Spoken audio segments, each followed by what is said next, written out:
Well, good morning, actually. Good afternoon, everyone. It is Wednesday, October the 22nd. This is episode 3751 of the Survival Podcast. And I've got a banger for you today. We're kind of doing a two-parter in one episode. We're going to talk about two things today: the rise of global digital ID and the real threat that it represents. And we're also going to be talking about surveillance in the school systems. And we'll be doing that with our special guest, Hakeem Anwar, who is the founder of Above Agency, manufacturers of the Above phone, the Above tablet, and the Above book. Great tools for your privacy and many other things they provide, like information about the type of things we're going to talk about today and things that you can do both with their products and for yourself to protect your privacy and your identity. Whenever Above phone is a sponsor of the day, I always point out that the world we live in, like the people that make your software, your applications on your devices, they're spying on you. Your ISP spies on you. The device maker itself spies on you. Literally everybody that touches anything spies on you. And the people that don't directly spy on you, if they want your data, they just buy it from one of the people that do, including the United States government, which most of the people will just give the government the data because that makes the government leave them alone so that they can do what they're doing. And it's way worse than that. Hakeem is on today to tell us all about that and what we can do in response to it. Before we get into it, let's go ahead and hear from our sponsors of the day today, which we will begin with JM Bullion. I am a huge Bitcoin bull. It is where I put the vast majority of anything that I would call surplus capital that I'm wanting to grow for more than a couple of years. However, I still stack silver and gold, and if I need to add to my stack, I still go to JM Bullion because they've been sponsoring this show since 2012. That's forever in the world of podcasting. They give a discount on purchases to MSB members. They ship all orders free, and they have better pricing than the big silver houses like Lear Capital and Monex and AppMex. And I can also talk to the president of the company anytime I want if there's any kind of a problem, though I haven't had to do it for that reason in a very, very, very long time. But the fact that I can is really important to me and taking care of my audience. You should be stacking silver and gold. If you paid attention to what's been happening to the price lately, there is a reason. And I think we're in an irreversible trend at this point, at least long term. Next up today, it isn't gold, but sometimes it sure tastes like it's gold. Of course, I'm talking about Biltong, the South African way from Anton's Biltong USA. Great company, great owner. I've met Anton in person many times. He's a wonderful, wonderful person. He's kind of the guy that's on our side, too. I mean, like many people that come from countries that have already advanced into full police state mode, like South Africa, when he comes to the United States, he realized how close we were to being in the same place. This guy is kind of a warrior for liberty. He also makes some of the most delicious biltong, brewers, and other products that you'll ever find at biltongusa.com. And MSB members, you guys get a discount as well. With that, let's go ahead and get our special guest on with us today, Hakeem Anwar of Above Agency. Hakeem, welcome to the show. Hey, Jack. It's good to be here. Hello to everyone listening. You've been on the show quite a few times, actually, but not everybody has seen those episodes, so some people don't know who you are, what you're all about. Before we dig into the topics today, can we kind of dig into who is Hakeem? Like, how did you end up in the space that you're ending up in today with Above? Like, before you were doing this, what did you do in life, and how'd you end up here? It's not many kids that are like playing in the sandbox or hanging out in study hall in high school even and saying, hey, I'm going to grow up and found a company to provide digital privacy. Yeah, I didn't know I was going to do this either, but thankfully I was a black sheep. I was awake for a very long time since college.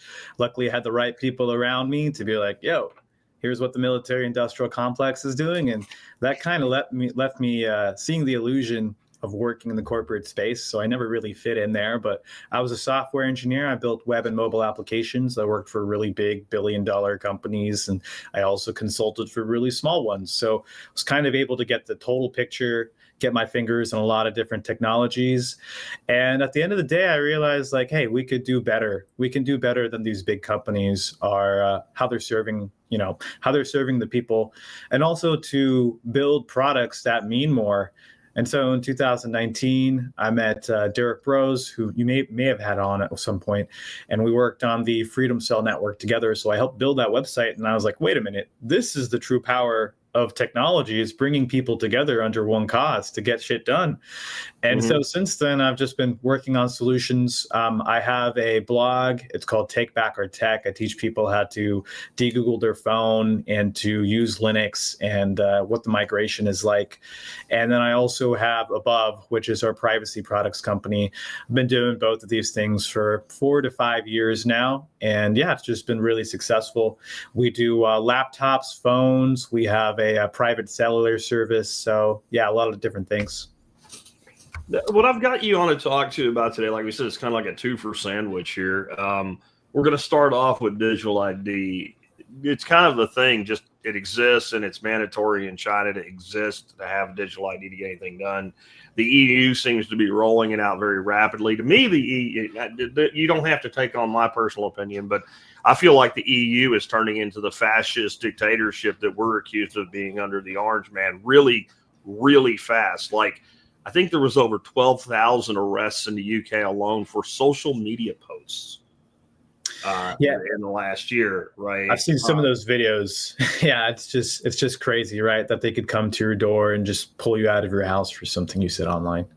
And I've actually heard people make excuses like, well, most of them aren't actually prosecuted, as though that makes it okay for like police to come to your door and put you in jail even overnight for something. That's an intimidation tactic, even when they drop the eventual charges. But there's been a few thousand charged there and actually given like multi-year sentences over a social media post. And so the EU collectively is saying, hey, yeah, we're going to do digital ID, man, but it's like for everybody's convenience and to help out with a lot of things, but it will never be mandatory. Do you believe them when they say that?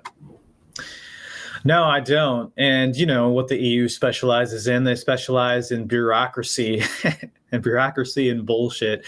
I was just in the EU, actually, and so I got to see it firsthand. I got to talk to some people on the ground, and not everyone wants it there. There's actually a lot of rogue kind of communities in Austria and in Italy that are pushing back, but a lot of people are going along with it. And because it's convenient, right? And so they say that, hey, this framework for the EU's digital identity wallet called EIDAS is going to be voluntary. That's actually written into the law, is that you can't be denied any rights for not having one of these wallets.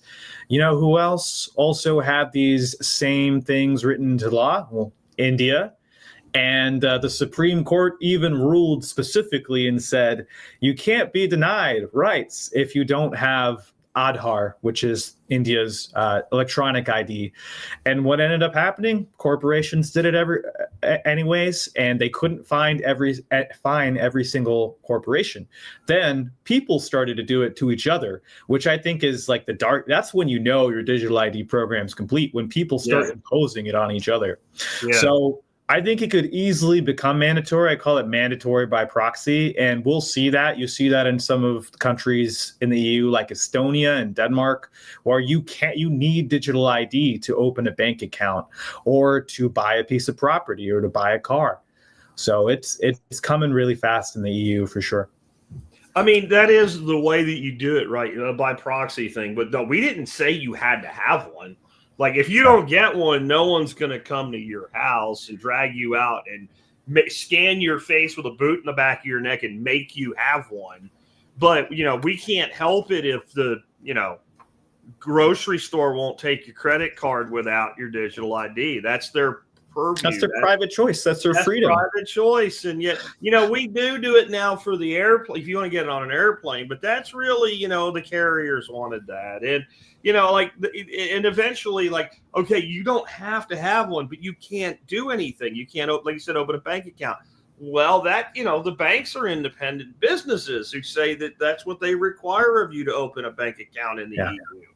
And then it becomes a de facto mandatory thing. You can't function without it. I had somebody today point out, he says, libertarians like you willingly register your cars, but then you say you won't register your guns. You need to be consistent. It's one or the other. Well, first of all, let me tell you, I don't think we should have to register our cars. But we do, because I can't drive the car on the road without it. I can carry my gun and not tell you I have it. Maybe I shouldn't do that, but I can. Right. I have no choice when it comes. If I want to be mobile in the United States of America, I need a car. The minute I pull it out on the road, if I pull some sovereign citizen nonsense and write up my own license plate, I'm getting pulled over and going to the clink. So is it mandatory that I register my car? Absolutely, it's not. You know, you don't have to register a car. You don't have to have a driver's license. You can buy a car.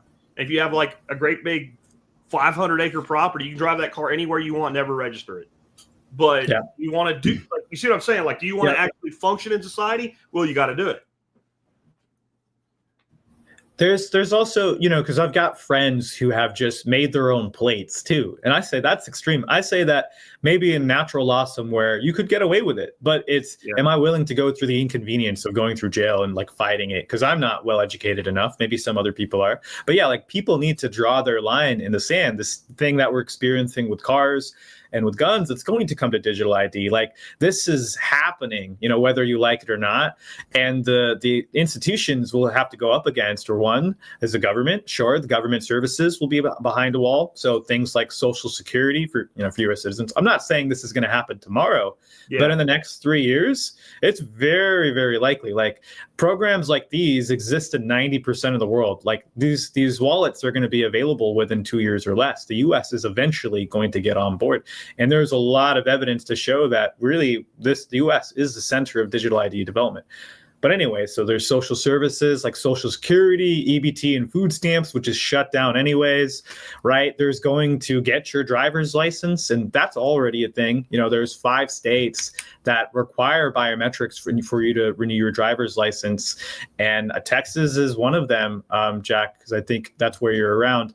And so then it brings you into question, like, all right, am I going to enroll in the digital ID, or am I going to be illegal with an expired ID? And I think it's a question that everyone should be asking themselves. Yeah, I mean, I'd want you to kind of talk about what is, you know, who's pushing the agenda, because there is a lot, and this isn't really so much a digital ID system, but like I just became aware there is a surveillance system, for instance, in Prague, Czechoslovakia, called Vera. And it was completely funded by the United States. Like we put it, like there isn't a city in the world apparently where you're more likely to be on a camera at any point you're outside than Prague, Czechoslovakia. For whatever reason, we chose to do that there. And you said we're pushing the digital ID, but we're kind of lagging behind the rest of the world in having it. So. Is that what's going on? Is our CIA, our NSA, et cetera, like developing all the tech and then distributing it? I'm glad you brought that up. I was just near Prague, believe it or not. I was in the Czech Republic like a few weeks ago. The smaller towns, they don't have that system. But like what you pointed out, right? Let's make the distinction between the surveillance grid and the control grid. The surveillance grid is being rolled out. You know, it's the CCTV cameras. China and Russia are really far ahead. They've got cameras everywhere. The control grid is the formalized infrastructure that ties your legal identity with your biometrics. So that's kind of the definition of a digital ID, right? It's a part of this larger concept called digital public infrastructure, which comes from the United Nations Development Program. And so what the UNDP is doing is, you know, their thought leaders, obviously they collaborate with the World Bank. So any country that has a relationship with the World Bank is being prodded to do identity projects. Like, for instance, Nigeria got a $430 million grant/loan to build an identification system.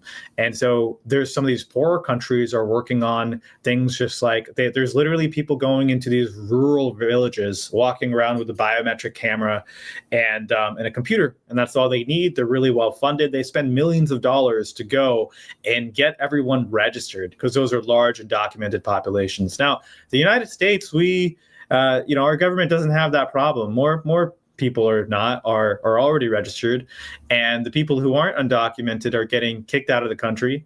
And so we're a lot farther along. So the only piece the United States is really missing is the biometrics, which is where going into, your Department of Motor Vehicles and renewing your ID, if you see a camera there that says IDEMIA, you're basically submitting to digital ID, right? Once you give up your biometrics and attach it with your legal identity, it's done. That's like provable. It can be used in these legal frameworks, right, to control you.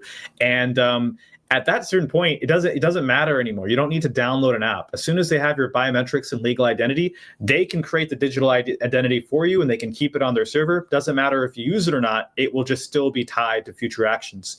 And when they do finally release the app, which in the United States we have mobile driving licenses, right? Those are like the Google and Apple IDs that you can get that are accepted by the TSA.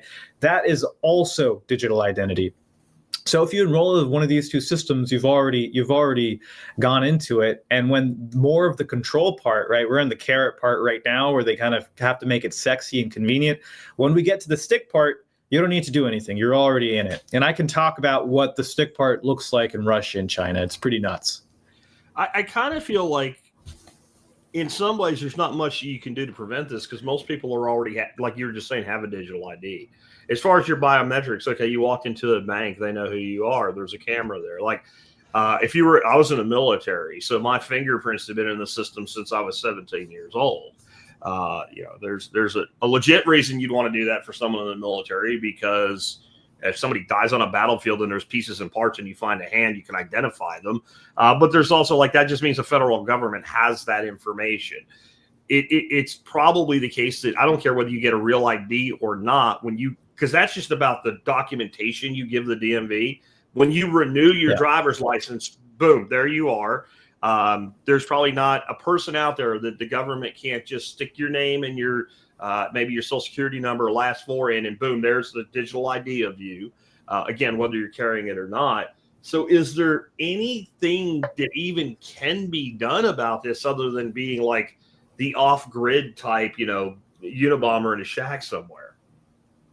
There's some solutions right now, and they're kind of obvious when you think about them. But let's just assume that the biggest cities they're going to implement some of this digital ID stuff. I live near a digital city. I live near a big city. I've seen firsthand accounts of these new IDEMIA cameras in this city, and then there's places like California, Texas, Illinois, where these are already part of the DMV. My thought is, if they're rolling this technology out, fine. I'm going to do my driver's license renewals way farther out in the country. And there is a bit of a difference between just a picture someone takes of you and a biometric face print, right? Because there's point mapping, there's depth sensing, like the different parts of your face.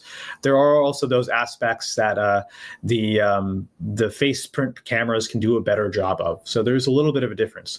But yes, so it's going farther out in the country. If you are traveling even to the EU, which I left one day before the biometric travel requirements. Is there a way to get around that? I don't know, but you would probably have a better chance going through the smallest airports. Like, I was in Italy.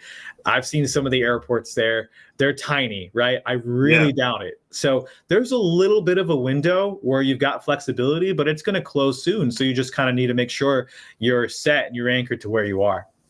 Yeah.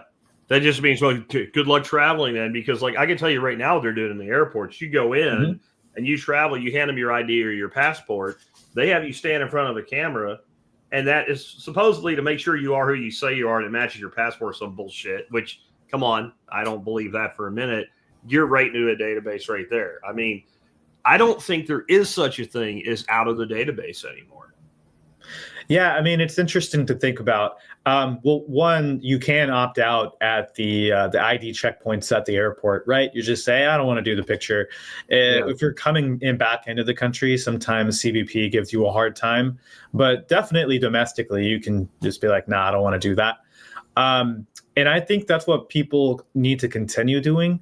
It's an interesting concept, though, to say that you're not in a database. I think where the distinction is when you combine your legal identity with biometrics that can be used in a court of law, and there has to be legal precedent to set that up. I'll give you an example. It's like there's cameras everywhere, right? they're not going to bother by trying to identify and match up people with their legal identities based off of street cameras. But if you come into a government appointment and here's all these identification cards and here's also your identity, that is a much stronger proof of identity, right? So I think they look for strong proofs of identities.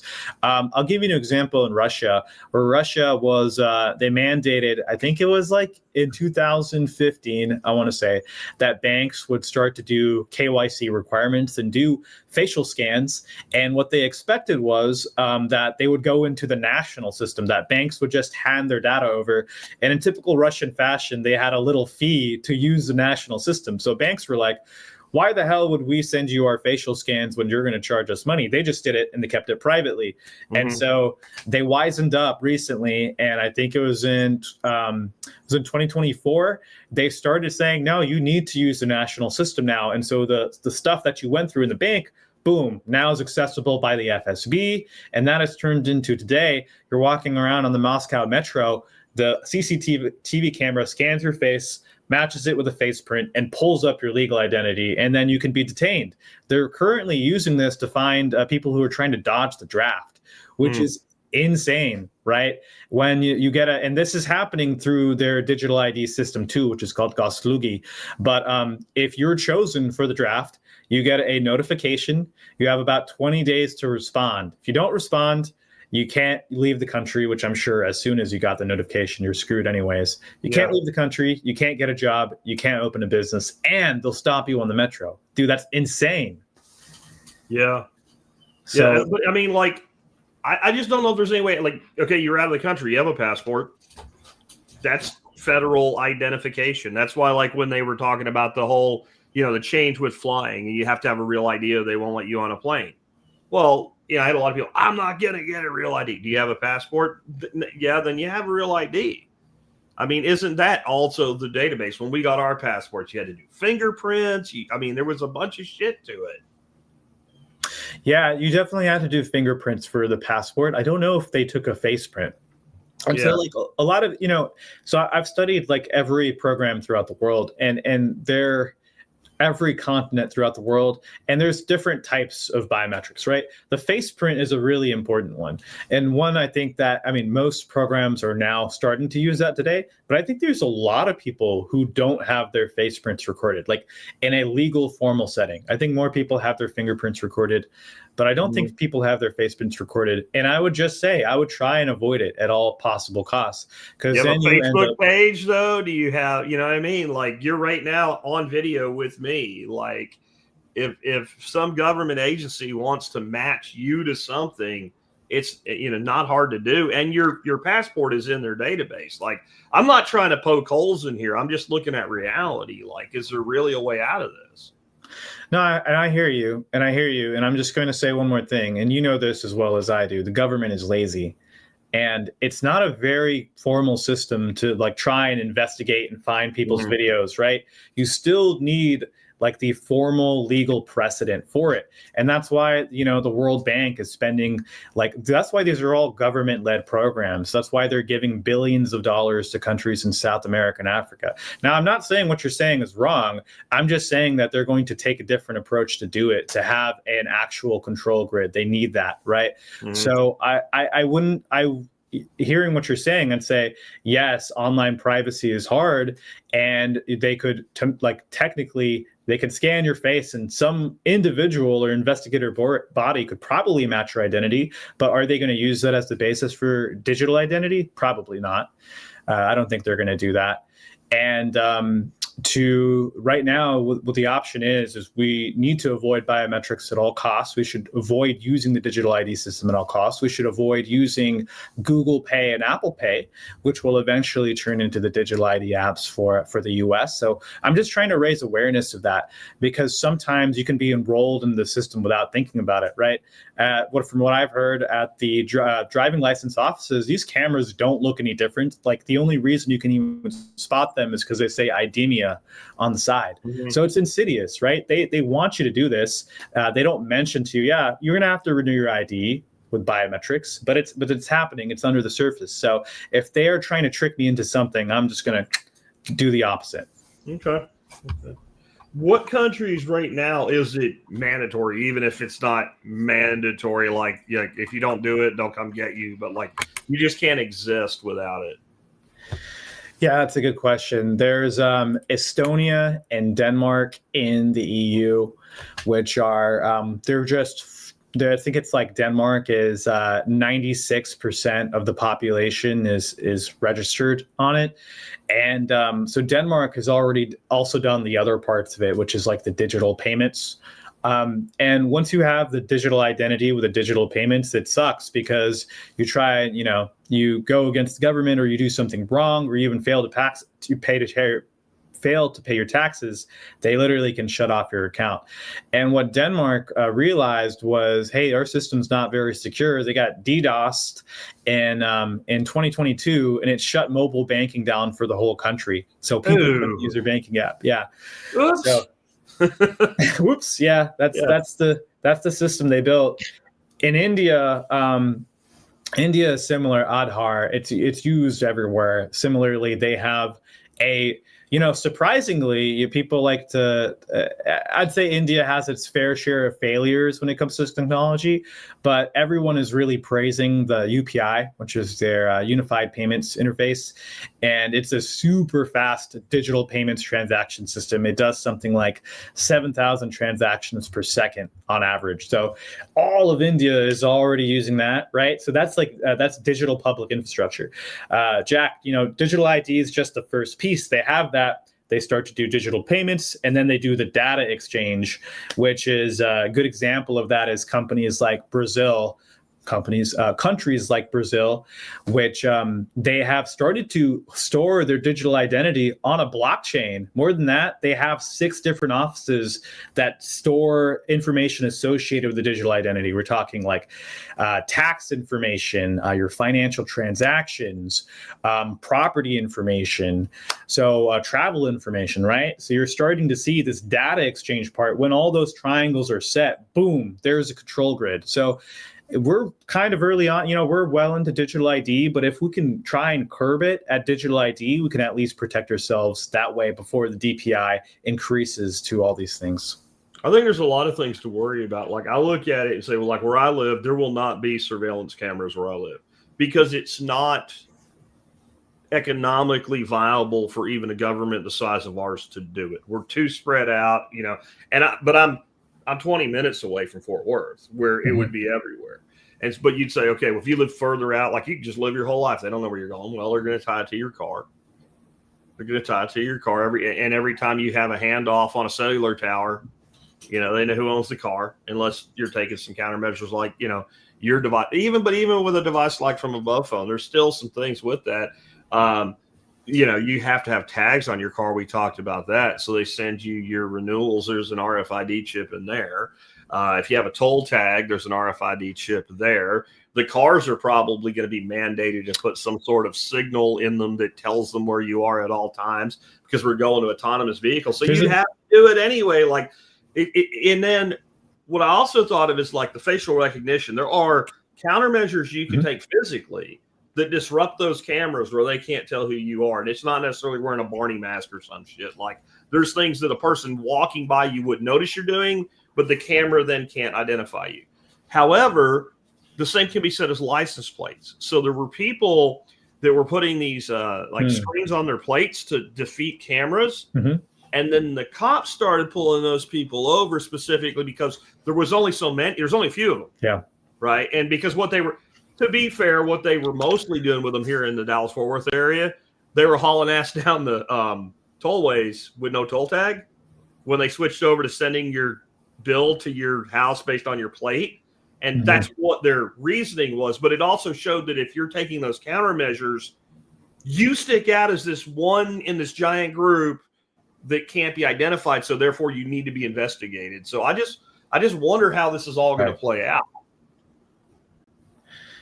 Yeah, that's definitely interesting to think about. You reminded me that there is it's in the registration sticker, right? The RFID chip. Yep. So it's the one on your windshield. Yeah, so I mean, there are these other ways to track you, and there are countermeasures, but they're also always like working past those countermeasures. So it's like some of those things you can do to subvert digital IDs, the face paint, the mask doesn't, the mask. Why would you want to wear a mask in the first place? That would suck. Yeah. There's different things you could do to play around with it, but yeah, it's always this cat and mouse game. And I do think for me specifically, it's going to be a little bit like Minority Report, right? It's like eventually there's going to be this digital fracturing of society, this physical and digital fracturing, where there's an in-group with privileges and there's an out-group who have a better life, even though they don't have those same privileges. And so my hope is that we start to show up on these systems less registered, right? There's less information on us, because when you do have that digital ID as a foundation, then you could start adding more information onto it. Like anytime you purchase something, anytime you buy a ticket, you go to the stadium, you're traveling, it all starts to be added onto the digital identity. And I think what governments are realizing, they have like way too much data to even try and handle. That's why companies like Palantir exist, right? They're trying to make it easier. But these organizations, think about the people who who end up being career government officials, right? They're just normal people. So they also need really smart ways to integrate this data together. So the digital ID is meant to be interoperable and do that. I'm not saying that, simply avoiding biometrics is going to keep you away from the surveillance grid, but it will protect you from the control grid. And I try to make that distinction. Okay. Because I think my concern is, yes, I agree, humans are slow, but computers are fast. And, with a lot of the AI components that are being integrated now, it would be easy to give an AI agent a task like, go find all of these things that are missing a face to go with it and put them together. And that's scary for two reasons. One, it makes them more efficient, which we're depending on their inefficiency.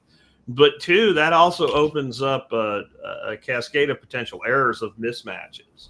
I mean, we've already had people on a no-fly list that can't get on a plane, and it turns out it's an 11-year-old kid, but he had the same surname as the person that actually was on the no-fly list. And that's human incompetence. I certainly believe computers. I mean, ask GPT a complex math problem, and it'll give you 5 different answers 5 different times. Yeah. When you tell it it's wrong, when it's right, it'll believe that it's wrong. So it is capable of error, but also capable of doing the thing.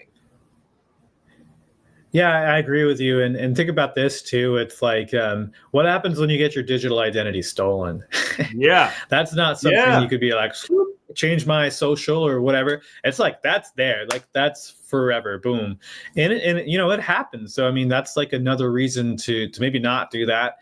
In Singapore, they've had digital ID for a few years. They have this app called SingPass. They do the biometric verification. If you go on the dark web, you can buy SingPass accounts. There's like 3,000 of them available, and people, criminals, cyber criminals buy them to run other scams. But yeah, that's also an interesting to think about. It's like, all right, there's things that you can protect with your credit if you get your like legal identity stolen or whatever. But what happens when it's your like biometric identity? And also with digital ID, when some of these systems are like younger and they're not super robust, there's privacy features that they can implement. They always talk about the privacy features that it can have and why they do it, but they don't ever say that they're actually going to do it, nor is there a way to verify it. So when it comes time in the future, you see people using digital IDs or scanning it at the grocery store, know that that grocery store could literally turn around and impersonate that person. So think twice about scanning that digital ID, right? You could literally just copy it, say, I'm this person now. And just go. Yeah, that is the biggest scary thing to me. And like, I don't even want to set up things like, kind of like an Apple Pay or something like that, because then if somebody gets your phone, they have access to your bank account, and you can say anything you want about passwords, but you know how that works, especially once you have the device in hand. I think it's funny whenever the FBI seizes a phone and they make a big deal out of telling Apple, you need to crack this for us, as though they really can't get into an Apple iPhone, like it's totally marketing. It's marketing. Yeah. It's to make you think you're more secure than you are. Now, we said there's countries where digital ID is mandatory. Are there any that it's really not mandatory? Not just making the way we say, but it kind of feels that way. Yeah, did you?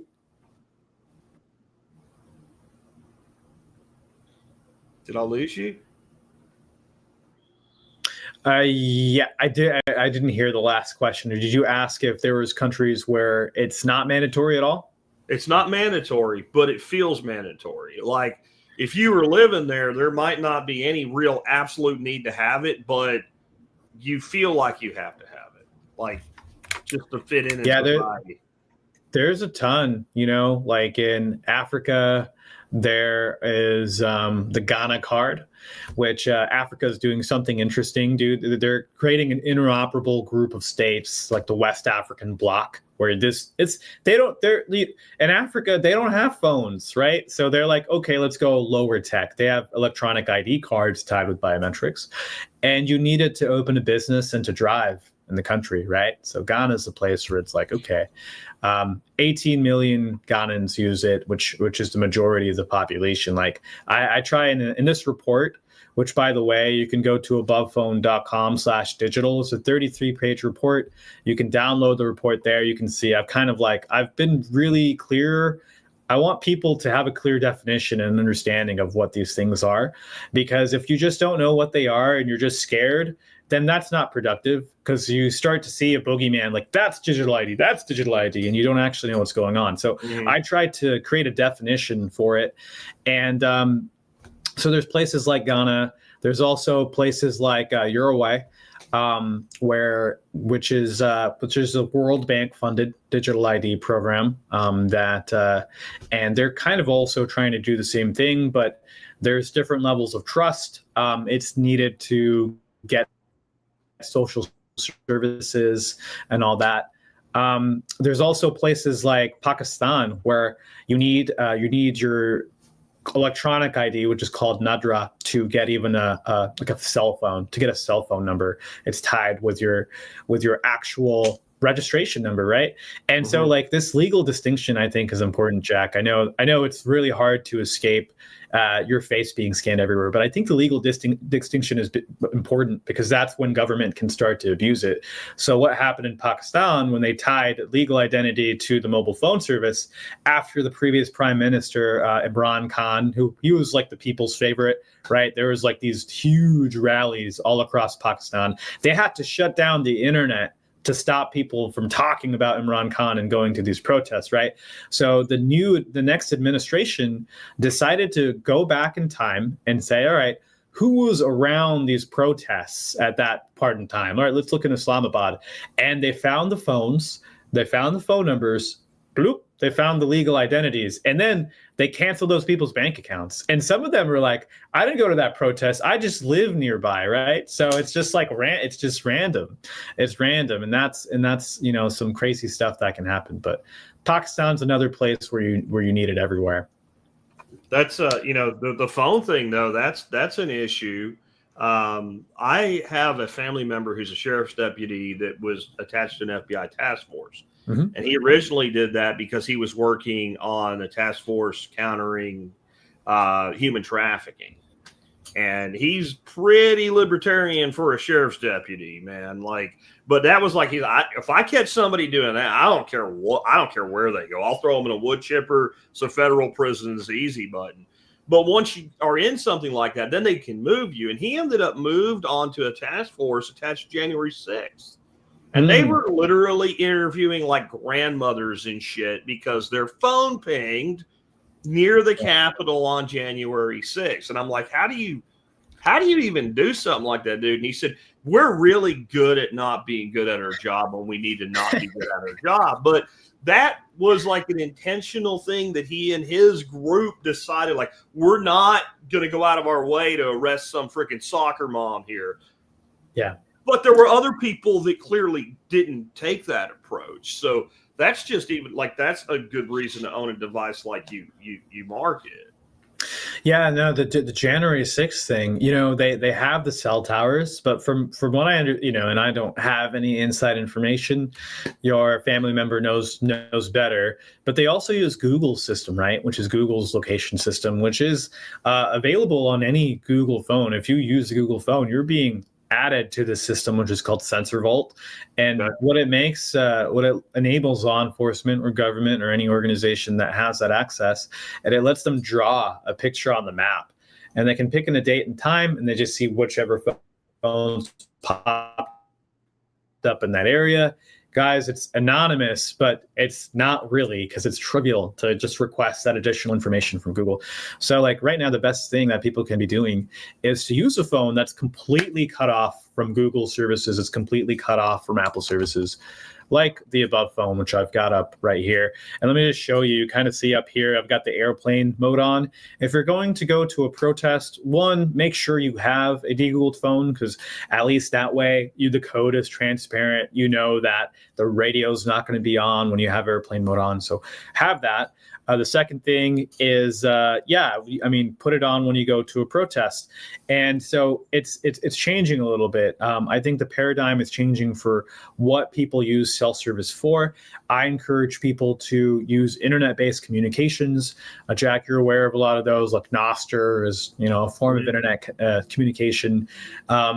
Video calls like Jitsi is a form of internet communication, and it can replace phones. It's just kind of a social effort. We need to get people to stop using phone numbers and to use it. So there are all those types of solutions on here. This is our video conferencing solution called Jitsi, which you can see. It's just a link, and you can join anywhere. And then you can just send that link to someone, and now you'll be communicating over the internet, which is protected by law, right? That's you can encrypt that. Whereas cellular communications, you can't encrypt. In fact, it needs to be, warrantable. I was trying to give you center stage there with your thing, but let me try that. Thanks. Yeah, there it goes. You can hear me, but now they just see you. Go ahead. Okay, cool. Yeah. So yeah, there's different solutions to communicate, and I'll keep it short because I know we got other stuff to talk about, right? So there's internet-based communications. So you could see that these are encrypted messages I have with some of these people. This is a messaging protocol called XMPP. Think WhatsApp or think Telegram, but private. Why is it private? Well, one, because it's completely open source. You can see the code. Two, you can run it for yourself. So, at TSP, Jack always is talking about self-sufficiency. This is the closest thing you can get to self-sufficiency in your communications. You could run the server yourself. And so it lets you send encrypted messages, voice calls, and video calls. And it also lets you integrate a phone number, which is really, really cool. See, so if I go to Bob Smith here, you kind of see something that looks like a phone number here. So we can actually bridge out to the phone network. But you don't need a SIM card. You just need to be connected to the internet. You could do it by Wi-Fi, or you could do it by wire, and you could still make phone calls. So that's improving your privacy, because now it's not the cell towers that are tracking you, but when you're making these communications, it's actually encrypted, and it's only trackable when it actually goes on to the phone network. So it's improving your privacy that way. And what's really cool about it too is that so you can do international text, you can do international calls, you can do group texts, and this is what the texting looks like. So I can just use my voice keyboard here, and I can just let him know, hey, Bob, I bought this new service with Bitcoin. Send a message out to him, and it messed the last part of that message up, but it's usually, it's very, very solid. So the best part about it, this service that I'm talking about is only $5 a month, right? So why wouldn't you want that? To prove your privacy and to pay less to your phone provider, and to not give any personal information, which you don't when you sign up for this thing. I have a lot of people that cause me some technical issues because they're not sophisticated enough to use StreamYard. You're the only one that occasionally causes a little bit of a tweak because you're too sophisticated. That's a good thing, though. Anyway, let's like my double. Yeah, that's fine. Whatever you want to put up, I'll work it out. No, I want to kind of move on toward the school surveillance, because to me, we can fight all we want. I feel like the person that's 15 right now, by the time they're your age, let alone mine, they won't even care. And part of that is not just surveilling them in school, because that gives them a lot of information about parents as well, but conditioning to them to expect it. So there's something that seems like it makes sense. And I've always said that things like textbooks still being in print in 2020 is stupid. However, when the school starts providing the devices, that opens up a whole new level of, surveillance potential.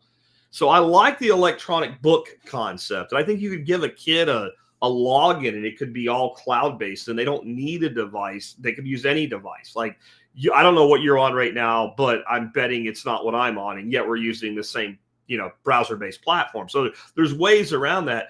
But once the kid has a device, that you give the kid the device, the kid takes the device home, carries it in school, uses it for all their work, they're very surveillable. Here's my question: where'd they get the money for it? Because schools are always saying they don't have money, but yet they have, like most schools now have this policy. I remember breaking my back with like 6 textbooks in it. Those were the days, You're holding that on your back. It was good for you. But things have changed nowadays. Like there's like 96% of schools have Chromebooks, these little Chromebooks inside of them. And where'd they get the money? It used to be a trope that like teachers were poor. I think it probably still is, but not to that same degree. And schools could barely afford like desks and stuff. So what changed? Well, the pandemic changed everything. COVID-19 84. So I don't know if many people know this, but the government gave schools $184 billion, and this was from 2020 to 2024, September 2024. They only had one rule. It did not matter what they spent it on at all. They just said you have to spend it, you have to allocate it by September 2024. So imagine going from being a poor school that doesn't really, you don't have all that much money to have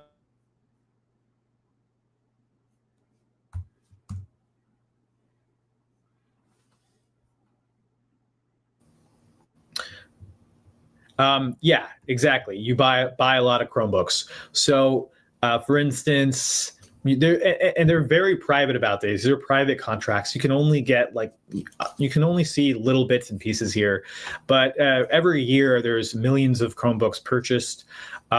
Texas put $200 million in total towards devices and also to buy homes without internet access, and they had so much money still left over, they needed something to spend it on. So this whole educational technology industry formed overnight, and the whole focus was on let's make sure these kids learn their best and they're not distracted. And so what did that translate into? Surveillance.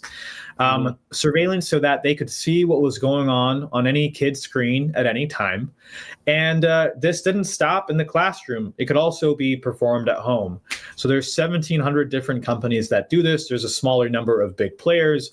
But I started to interview these kids because they really inspired me. This group of kids were kind of sick of their Chromebook, and they're now college aged, but they decided to hack their Chromebook.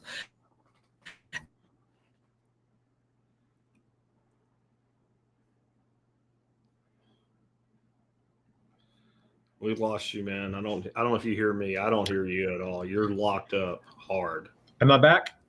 You are now. You keep like locking up.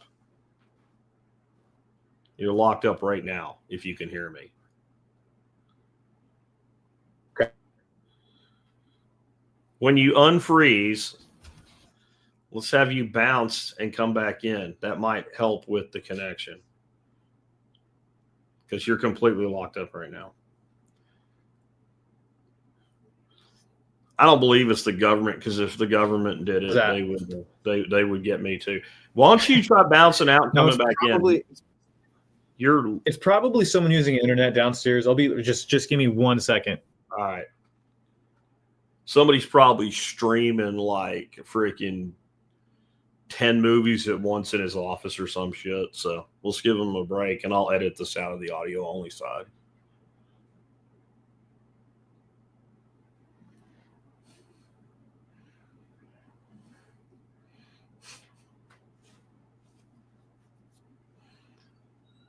All right, we've got a whole production line going downstairs, so I think sometimes we can step on each other's toes. Yeah. That should be better now. So what was I talking about? I was talking about so I was inspired by these kids. And so, Jack, yeah, like on a conceptual level, getting electronic you definitely were locked up when you were saying they hacked their Chromebooks. We don't know what they hacked them to do. Okay, good. So like these Chromebooks, they were just pissed off because they were super locked down. You couldn't do anything except for the authorized apps. All the websites were blocked, and they were just tired of being treated like children, because I think children are like these the youngest generation. Even children is demeaning. They're really capable of a lot. So if you treat them like they're kind of like idiots and you have to work inside of this box, those are the type of people you're going to get. And that might be why they're designed that way, right? So they jailbroke them so they could install any operating system on them, and they installed Linux, of course, and they started using that, and they were able to. But they were telling me that it's only a very small group of kids that are doing this. All of the other kids, they're kind of just accepted that is the norm, that the teacher can spy on them at any time and watch what they're doing. It's like a panopticon. You don't know if they're watching or not. And they've just kind of accepted it. And what does that do? Well, this is the next generation of people. So these young people are going to grow up into citizens that are behaving the same way. Who cares? They've already been used to the surveillance, and that's what I think is the big kind of agenda behind all of this tracking in schools. And for people that don't realize how that can go so wrong so fast, this isn't even about the devices themselves. This is like during the initial school shutdowns during COVID, there were things that would happen, like a kid logs into a Zoom meeting for school, and there's a BB gun on the wall in the back of his bedroom. And next thing you know, the police are knocking on the door doing a child welfare check because the teacher called and said the kid had a gun during school. And I mean, you're dealing with people that I believe this. I know I always get teachers pissed off at me. There's some really great teachers and all. There's also some people teaching our kids that have an IQ of about 76. And then they're also like uber liberal nut jobs with an IQ of 76, because that's a phone call that should have never happened. And if you were concerned at all, that should have at least warranted a call to a parent first. And so every time that kid sits down to do their schoolwork and opens it up, it's not just about what that kid's doing and who's sitting in front of the screen. It's everything in the shot of the camera behind them could be scrutinized by some person that really doesn't have any business knowing anything. Yeah, you're totally right. And I mean, if there are teachers listening to this, when did teaching just become a profession where you just sit on your laptop and you're like, here's the lesson plan for today, and you literally don't talk to kids? Because from what I hear, that's what most school classrooms are like today. And that's a really sad state of things. Like, that doesn't seem like a proper education. So I would say that we need to recognize that children are capable of a lot more, and that they actually become better at problem solving when you give them more options. So I think we need more independent thinkers. And then also some of like the capabilities of this surveillance technology are really, really gross. For one, they are, a lot of these, students, this is their personal laptop or tablet. They take it home. They've got their whole personal life on there too. They're on TikTok, they're on Discord, all the things that they like to do. All of this activity is being monitored, and they're actually, in some school districts, they're being added to special lists. So for instance, if they talk about self-harm, which this is something that kids like to say nowadays, KYS, kill yourself, that they get flagged. They get flagged as potentially suicidal, right? So then it goes up the chain. So it's this crazy like prison experiment happening at school, and so they get put on these lists, which I think is very, very gross and wrong. And then there's also these things like, in some schools, if you take a bathroom break, you're supposed to take your laptop with you, and it's tracking your location, and it detects how long you're in the bathroom for. So if you're fooling around for more than 10 minutes, you get a detention. No shit. Like, that's actually what happens in some schools. So it's, I mean, it's just another case for homeschooling, or what do you call it, like Montessori's or private schools. We need more solutions in that, because these schools just have way too much money now, and they're just forgetting the whole reason And there's people smarter than I, like Richard Grove, who've gone into like what do they call it, the Prussian education system. It's meant to make them more obedient workers. So this is just taking them to the final step. Yeah, and you're not wrong about the way teachers are teaching today. There was a guy, this is pre-COVID, so this is like 18, 19, somewhere in that range. And he told me he's a tech, an AV tech, and one of the company's big customers is a school district in West Virginia. And he goes into this classroom, they have these giant, like 70-inch plasma screens with the kids' lessons on it. And pretty much all the teacher does is push a button, play a video. And she said, "Oh, thank God you're here. I can't even teach without this." And he's like, "Well, what the hell do we need you for? Just like, why do we need AI. somebody with a degree in education if that's the case? Like, you can take any random retard that's not a threat to the children that can push a button on and off, click a button that says grade, and they could be a teacher. Why do we need a degree professional? It's basically daycare with electronics." They're just an electronic administrator. That's what they're been reduced to now, which is sad. AV. It's AV based daycare. That's all that it is, and it happens to be somewhat educational. The AV part of it, maybe, and that's debatable in itself, And here's another thing I've been thinking about, Jack. It's because I've started looking at the work of another very accomplished Jack like yourself, Dr. Jack Cruz, and he talks about the blue light conspiracy and how the frequencies, the peaks of the blue light that is coming off from our screens it's been designed to make you more suggestible and to make you more docile. So now imagine kids are already in front of screens 8 hours a day before they go home. What that is doing. And I've been becoming more aware of this. I've been going out and sitting in the sun. I already feel a lot better, but there is a huge amount of the younger generation that this is all they do all the time. So that's the most dangerous thing, I think, out of everything. And that's the only argument I would make to having like physical textbooks. I'd kind of agree to. I'd be cool with like a tablet that's just no light coming at all from the screen. They have those e-ink readers now. I think that would be cool as well, but it's just something for parents to think about.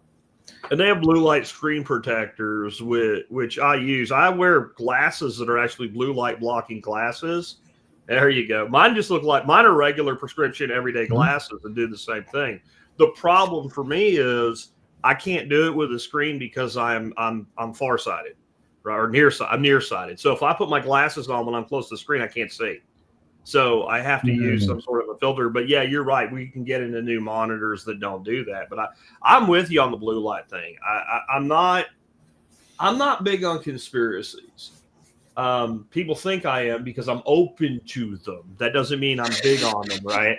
But I also believe that sometimes a thing happens by happenstance and then, let's run with it. Like maybe you didn't know it when you did it, but once you figured it out, like, let's go all in on it now, that type of thing. Like, I don't necessarily think the first time somebody thought about putting fluoride in water, they thought about it making people passive. But when it did, that's not a problem now, is They it? discovered that in Nazi Germany. Yeah. Right. And it's like usually they learn from each other.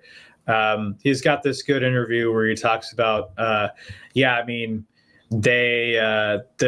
Allies were curious. All right, why are you putting fluoride in the water of these camps? And they're like, it makes them more docile, easy to work with. And they're like, and that was the start of the fluoridation program. Similarly, with this light, there was a doctor, what was his name? Robert Becker. He wrote The Body Electric. And he was the one to first warn the government about the effect, how important electromagnetic energy and light was, and the effects that it was having to the military and people around these equipment. And they kind of got that research, and that might have been the spark of the idea. Although I'm not an expert in this, but yeah. I tend to agree with you. But like to assume, let's say that blue light is the problem, we're in a whole world of mess. And that goes for anyone who's on the computer nowadays. I think that's everyone. Yeah. And I think a lot of the fluorescent lighting in a lot of offices and schools too. Anyway, where do you think the agenda on the school surveillance has its genesis? I think there's just a lot of suspects. Like the teachers unions alone are just, to me, some of the biggest scum on the earth. Then you've got the government's got their paws in it, the state, the local, and the federal level. But to me, I look more like to the technocrats on this. Like, I think there's a whole technocracy that just sees the government as another lever that they can use to get what they want.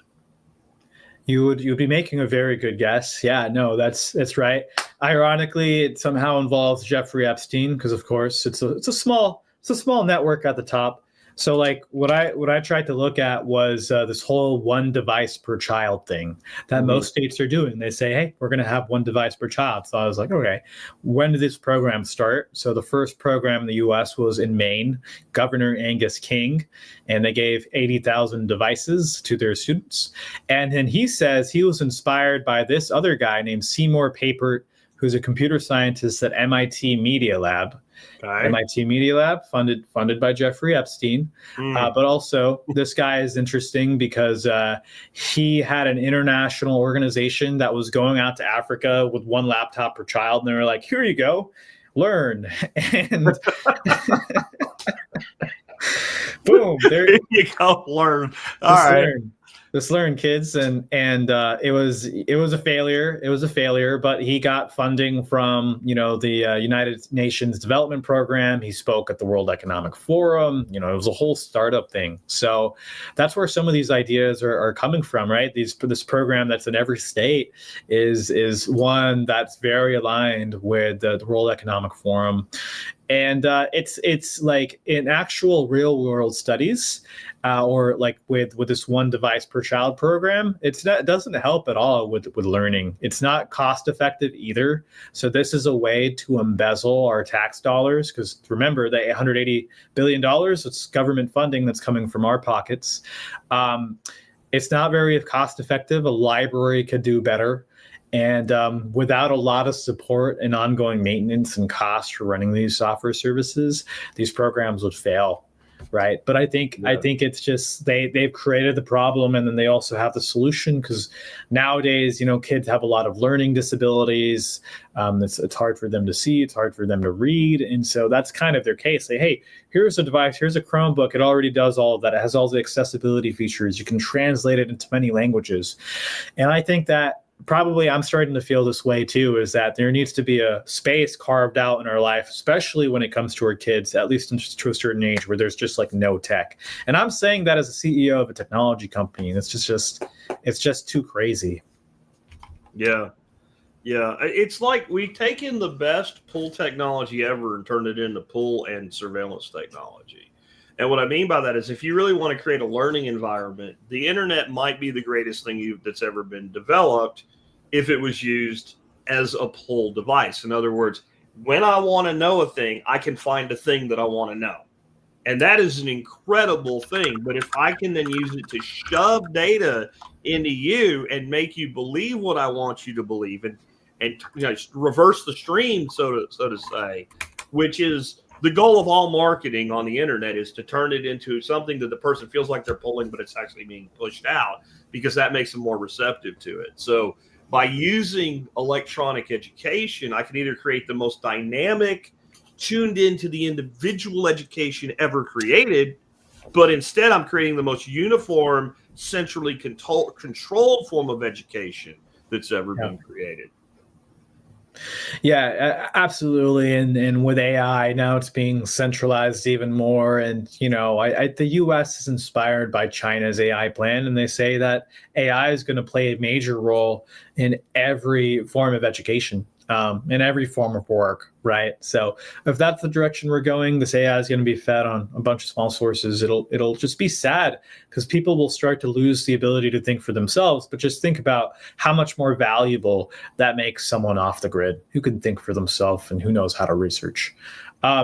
I agree with you, Jack, too. I'm super aligned. Even when it comes to AI, too, it's a tool. Mm-hmm. And this report, I did a report on like almost the entire world's digital ID programs.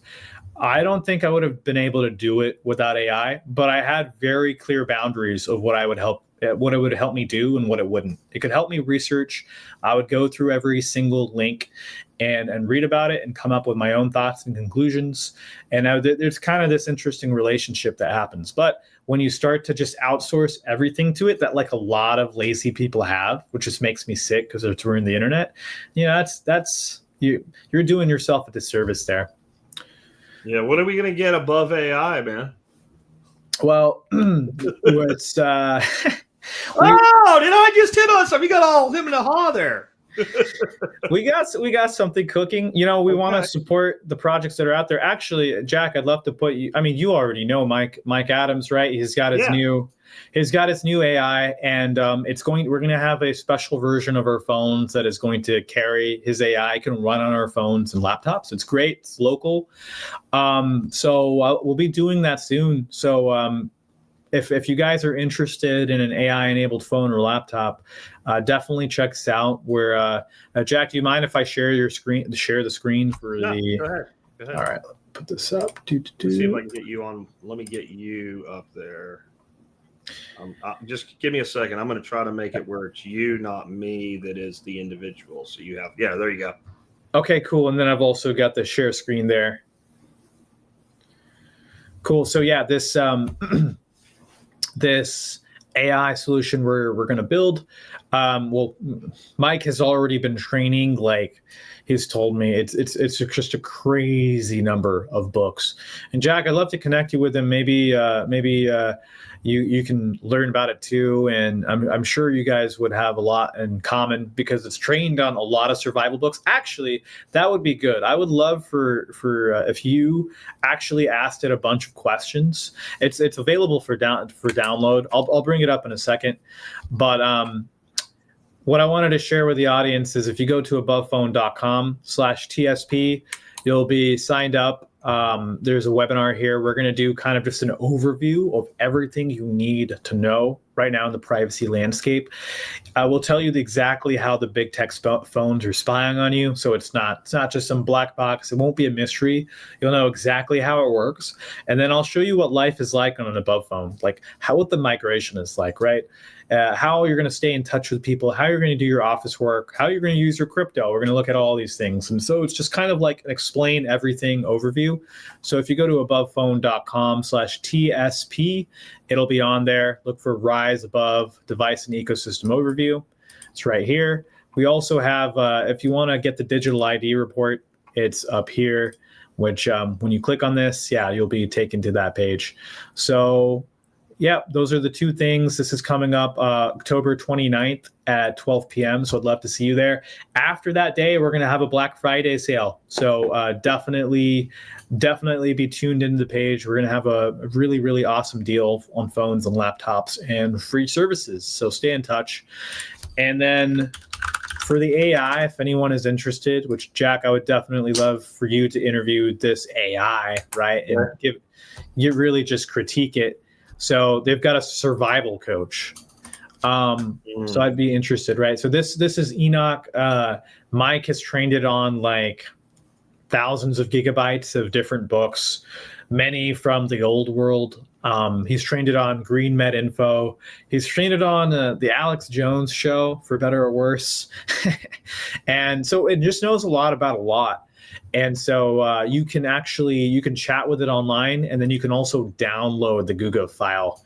So it's like a 7 gigabyte file, and you can run this on your computer at home or your phone. Even when we have these Brightian edition above phones, we'll send out an announcement, and you'll be able to get an above phone or above book with it already built in it. And it's super cool. You can chat with it. It's not extremely fast, but it's definitely doable.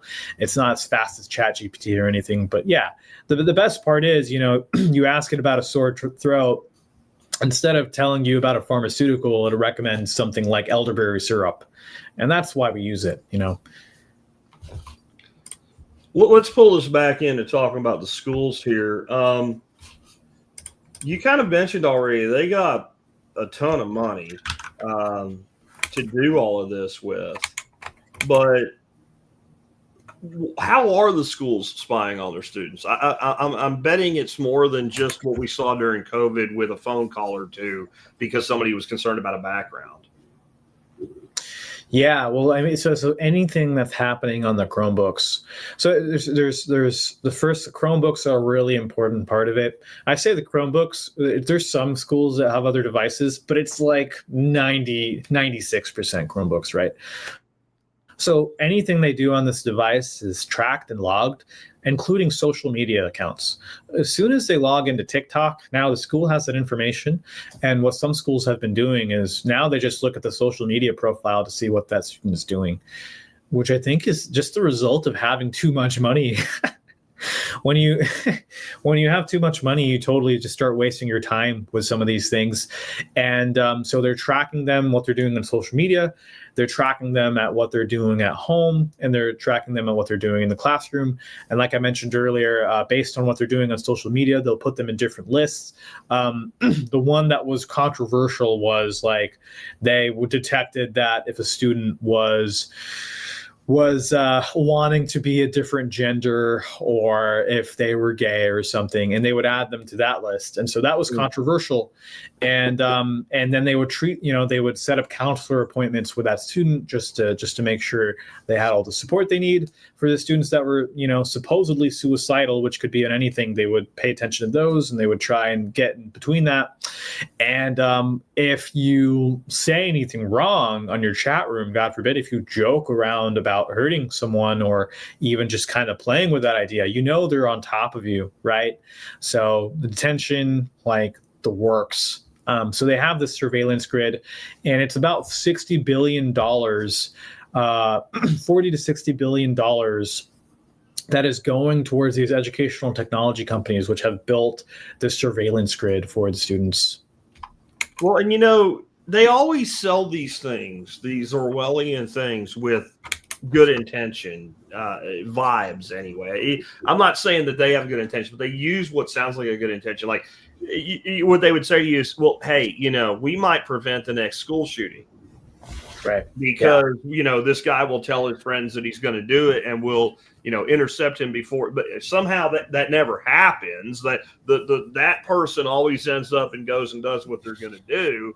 But then if you say, like, you shouldn't be doing this, that's what they'll say. Oh, well, so you're for kids getting killed. You're for children hanging themselves. Look how many kids killed themselves. They won't take any responsibility. Why are so many young people in our school system killing themselves? No, let's not talk about that. But we could have prevented it if you privacy crazy libertarians didn't get in the way. That's always how this is prevented. It's a hard one to argue against, right? But I think you nailed it. It's like, well, why don't you take a deeper look at what your schools are like and how kids really feel about what you're teaching them and their outlook on life, right? You're not challenging them. You're not exposing them to anything new.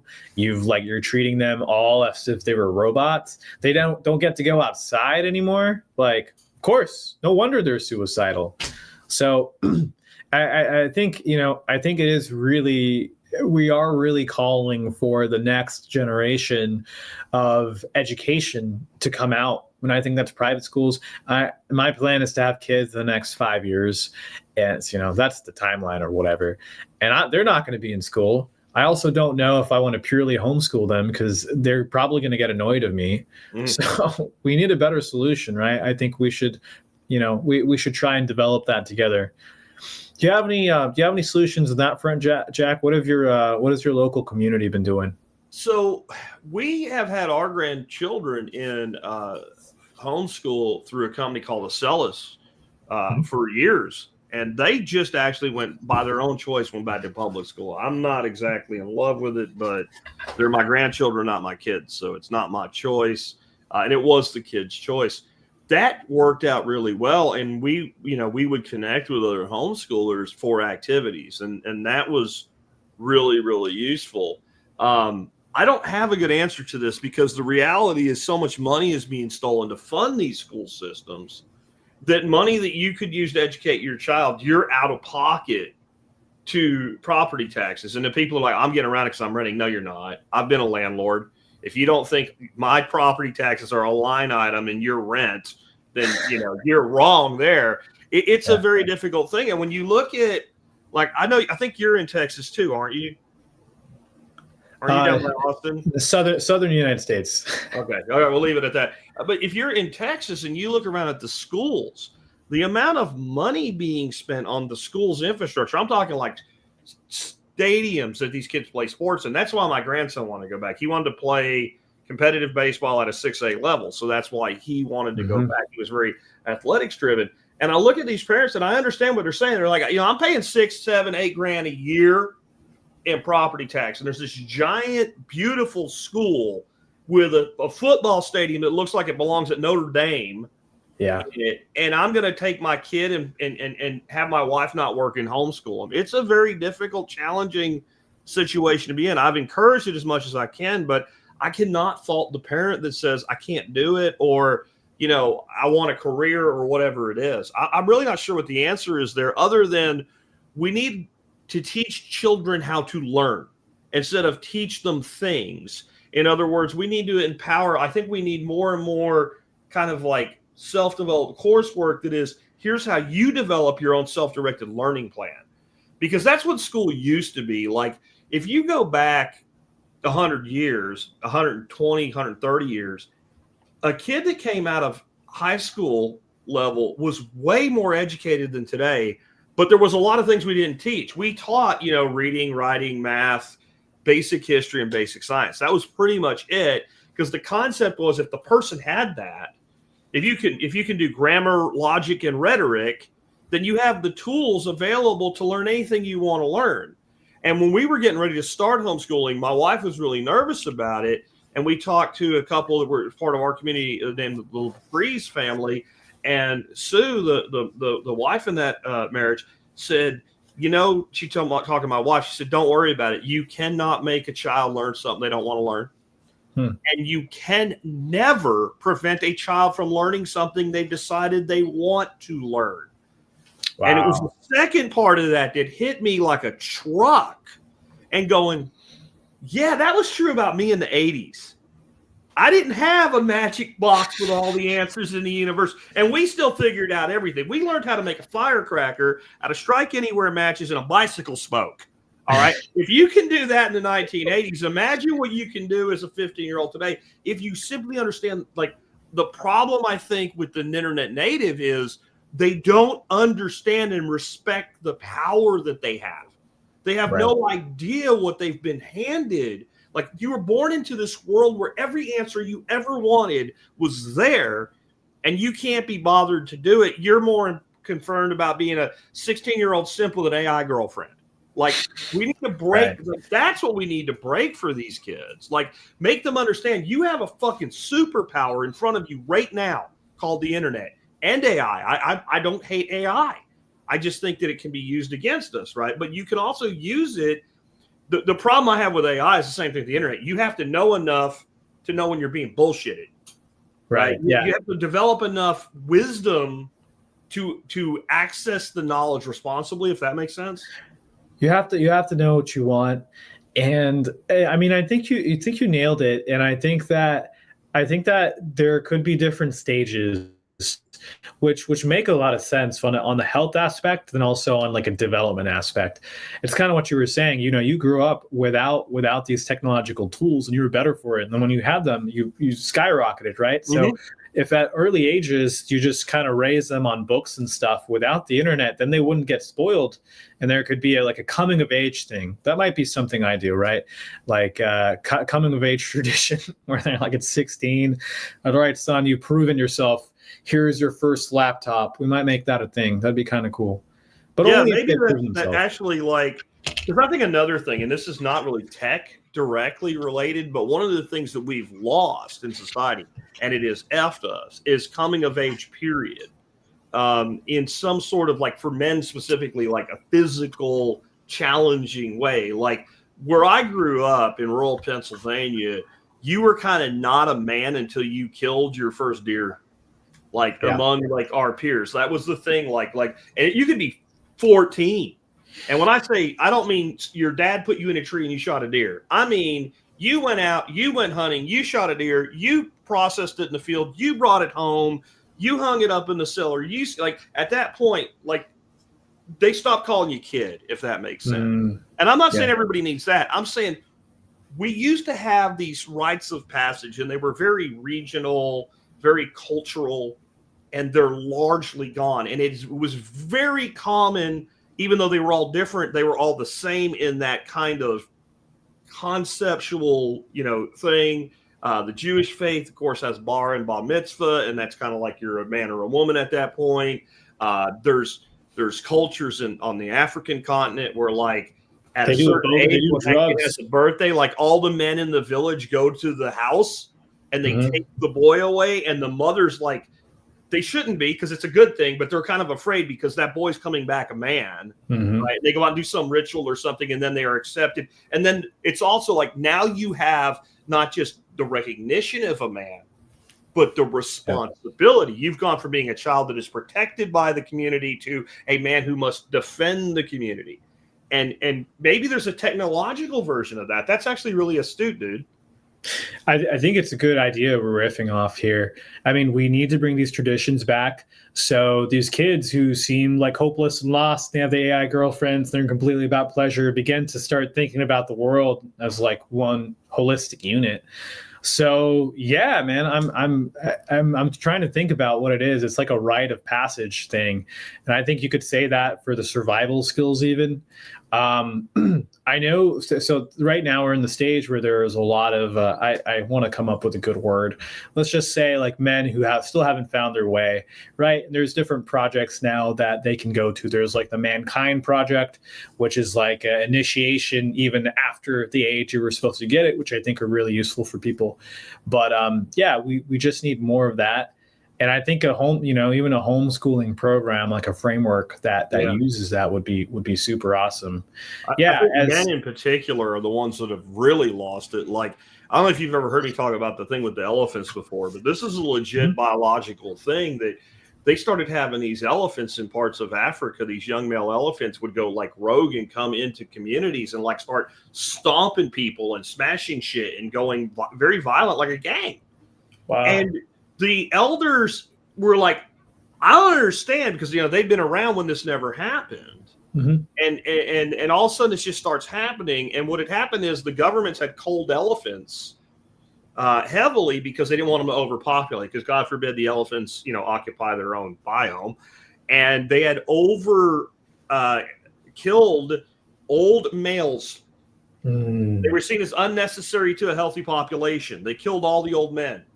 And when the biologists went in and researched this, they found that in a typical year, an elephant herd was not always together. And there were times there were bachelors herds, like where the old men would take the young males away for a while and bring them back. This is eerie shit when you start thinking about gang activity, right? And how this plays into it. And when those young male elephants would do shit like start going toward human settlements and all, or any kind of like fighting amongst themselves or anything that they considered unelephant-like, these older big ass bulls would just beat the shit out of them, like not kill them or something, but just like an old man going, "Hey, what are you doing?" Right? and so they had developed the wisdom to know if we go fuck with people, they come fuck with us. So don't do that. Right. Well, as soon as that, like they quit doing these culling patterns the way they were, and 25 years into it, as you start to have some of these elephants who are 20 years old being 40, 45, 50-year-old mature males, it all went away. They stopped doing this. And then you look at violent gang activities, right? These kids are very violent, but they don't know how to fight. If you look at all the fight footage, it's terrible. They all look like they're like, I don't know, like this, hitting each other. But yet they're very violent, right? Like, what are you doing? You look like you're drowning or something. Like, but if the other person sucks too, it works. It's kind of nice because some of them are pretty brutal, like on bathroom floors. So if you're gonna get hit like that. Yeah. But you make a really good point. And I mean, I want to take it, you expand it past gang activity and what's going on in schools, but kind of like the violence on the street. Yeah. Which those guys probably, coming from other country, they probably came from war-torn areas. I'm not excusing any of their behavior. It's condemned and they should be in jail. But from a societal level, like that's probably why it's happening. They weren't raised by men. Yeah. I mean, some of the shit they pulled today, if we would have pulled that then, you'd have and jerk and knot in your ass, and you would not you're going to wish you didn't do it, right? Like, and we've lost that. And I think the more we lose that, the worse it is. But it does make me wonder if maybe the same type of approach to technology, like you're saying, like, I don't know, when I was in school, you had to learn math before they let you use a calculator, but then eventually they let you use a calculator. I could have done without the lie that I wouldn't have a calculator everywhere I went, because even back then I was like, but I have one on my watch, right? Like, because every kid in the 80s had a Casio calculator watch, right? Like, what do you mean? Why wouldn't I have it? The only reason I don't have it is you took it away. But it's not the kid that has the wisdom. It's supposed to be the adult. And maybe there is kind of like a phasing in of tech to not lose what I call the immigrant effect. Like, one of the reasons immigrants come to the United States and they become millionaires so quick is because they come in and they're like, oh my God. Opportunity. The opportunity is like, they're in their mind. They're like, oh my God, I really can do anything I want. And the person born here doesn't see it. They don't understand it. There was Zig Ziglar, who was a big time motivational speaker way back in the day, said, he told the story one time, this little girl gets on an airplane. He's sitting in first class and they had the cockpit open so she can look into the cockpit and look all the way down the plane. And she just looks, she's about 5 years old, and just goes, gosh. But every adult that walked on that plane it's just getting on a plane. Like, they didn't appreciate, or the comedian said, I'm sitting in a chair in the sky and people are complaining about life. Like, being hit with the amazing reality maybe requires not seeing it all the time. Right. Yeah, and I think it's basically inversion. It's almost like freedom, delayed freedom through current kind of constriction. And it's a parenting thing. This is a parenting conversation, right? Because that's the life that you can help shape. But it makes me change my thoughts a little bit on how I'm going to be working with the kids, because it seems like, you set them up and give them less resources at the start, right? Have them rely on themselves more, and they're really going to blow up. Now, I'm gonna think about this coming to age technology program a little bit more, and I want to send you my thoughts on it. I don't know. I have to sit down on how, what is the right age to get a phone. I got my first laptop when I was 11 years old, and that was probably a bad idea. It messed me up. I could have been places now. I still am places. I'm exactly where I need to be, but much to my mom's disappointment, right? It's wasted a lot of time. In fact, I can quantify it. Probably like 8,000 hours playing video games. My case, I don't play video games anymore. But one, thank you, Linux, because there's no games here. It's been that way for 10 years. But there's kids with like 15, 20,000 hours, dude. So they say it takes you 10,000 hours to be a master of something. I wasn't good at video games. Fuck no. So imagine if I had that time back, what I would do, Jack. So yeah, maybe there's like a program, like a little bit of a technology curriculum for the really impressionable ages. Yeah, your first video game's an Atari 2600 re-release clone, like I have for my grandkids to play with. But I don't know. In the 80s, we played video games, so we went outside after we played video games. Like, if you were playing video games, you had a certain amount of time before you got chores because you were in the house too long.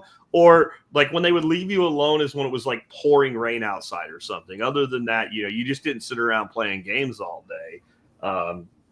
We lived on our bikes back then. That gave her kind of drifting, What information are they gathering on students, though? Like, with all of this surveillance in the school, like, to maybe give people impetus to understand what's going on. So for every student, everything that they are doing on their laptops is being recorded, right? So there's a lot of different techniques they use. They can pick up which websites they're visiting. And so they have a historical log. They kind of know how much time they're spending on which websites too. So they can get a sense of which students are more focused on schools, which versus which students that aren't. And so it's really interesting that this information is opened up to the teacher. It's also opened up to the IT admins. And then there's also a lot of schools now, because they use Google Chromebooks, are integrating with Google Classroom, right? I think it's like 60% of schools use Google Classroom, and all of their work is saved inside it. So they're also able to, and this is more of a Google thing, right? There's things that they don't even let the teachers or schools have, but they're able to see how students are developing their work. Now, where it gets kind of crazy is when it comes to journalism, where dang, I'm forgetting to state now. I wasn't prepared to talk about this story, but I'll just share. There is a school out there which had a journalism program, and they were using the software called Gaggle, and Gaggle started censoring their work. It would literally delete the files, and so this escalated, and the students and the journalism teacher, they would go to the school and be like, what's going on here? And the school got really, really defensive. And eventually... That's always what not guilty parties do, is get really defensive when you ask them a question, right? Like, exactly. They're like, no, we're not watching everything you do. We're not censoring you. But then they invited the kids to a meeting, and the school's lawyer was there. So it was like a shake. It was like, hey, don't pursue this any further. Anyways, the students were great. I wish I knew their names, but this is a story that I'm still working on. But they took this to court, and it turns out many states have rights for a school journalism, and they can do whatever they want. They can write about whatever they want, and the school doesn't have any say in that. So they won. But this is just kind of an example of, like, if your student wants to create an assignment outside of the lines, if it's perceived as going against or not in the box of what they want students to learn, they can shut that off really quickly. And that's a sucky feeling. If you've ever been working on a really hard project and you have a Windows update and it just erases it, it's kind of that, but this is even worse because someone's doing it for you. So they know what you're working on. They know what websites you're visiting in class. They can lock you down at any time, and they are also seeing what you're doing on social media. If you log into an account on your school computer, these tools will actually track the social media outside of the classroom as well. So they have this really comprehensive picture about your child that you probably don't even have. And what gives them the right to do that is my question. What really gives them the right to do that? So what parents can do today, if they want to stop this tracking, is one, give them a laptop that doesn't have all these spy systems on it. There's a mother on our team. She helps us with marketing, and both of her kids have Linux laptops. They have our Above books, and so they told me a story about the first time. So they noticed, this black-looking laptop in a sea of Chromebooks. What is that? Oh, it's my Above book. And they're like, okay, go to the IT cave. And so they sent him to the IT cave, and there was this nice old lady there. She's like, oh, what is this? It's a Linux laptop. Oh, okay. Let me just save these websites and install this extension. And then boom, he could start using that laptop today. So I don't think a lot of parents or students even realize that they can use an alternative computer in school, and that they should start, because if they use a Chromebook, literally everything is being tracked. And if you talk about, well, I never consented to it, well, read the student handbook. They did. Yeah, they did. It's like they don't have any right to privacy once you're in school. So yeah. Is there anything else they can do? I mean, like, it would seem like a simple thing would be, even if you're going to use the school device, don't use it for anything except school. Like, yes. But that's maybe hard to discipline a kid to. Like, this is your personal device for all your personal shit, and this is only for schoolwork and nothing else, which honestly, shouldn't we be teaching kids that anyway? Because if you have like a work computer that you're able to take home to do work at home, you shouldn't really be doing personal things on your work computer either. Not even because it's against policy, just because it's stupid. It's very stupid to do personal things on your work computer. Now, if you're me or you and you're CEO of your own world, that's one thing. But if you're an employee, there is no world in which that makes sense. Yeah, 100%. And I think that's a really great idea, right? The Chromebook is used for school. If you're doing homework at home, do it. But in actuality, use a personal device for everything else you need to do. That's why we have Above Book. I'm going to put this on the screen, Jack, if I can. Yep. So this is our privacy laptop. You can look at it on abovephone.com/book. It's also under the shop if you go under laptops, right? So this is a cutting edge Linux laptop. I use this across all my devices. We basically designed this so it's really, really easy to use. And the goal for us was, hey, here's a Linux laptop that you don't have to use a terminal to use. So you can still get whatever apps that you might want. You'd be surprised at some of the things you can install, but you're not in a terminal. And if you have a young person at home, I mean, this is a great laptop for them. One, because they can customize everything that they want, and it's really fun to see what they create. But two, they'll learn a lot of important technical skills, right, from this laptop, just working with it. That being said, it is still easy to use. We have 3 different models available. If you want to check this out, it's abovephone.com/book. We are going to have a Black Friday sale starting at the end of this month. So just sign up to this webinar. If you go here to webinar, abovephone.com/webinar, you'll see that, and I'll send Jack the link too, so it'll be on the show notes. Cool. But you'll be the first to get access to the sale, and we'll have special deals if you want to get a phone and a laptop together. Maybe a phone for yourself, laptop for your child. There's a lot of ways you can mix it up. But this is what I recommend, and I've been really happy to hear from some of the young people using our products. There's this young man who is 16 in high school.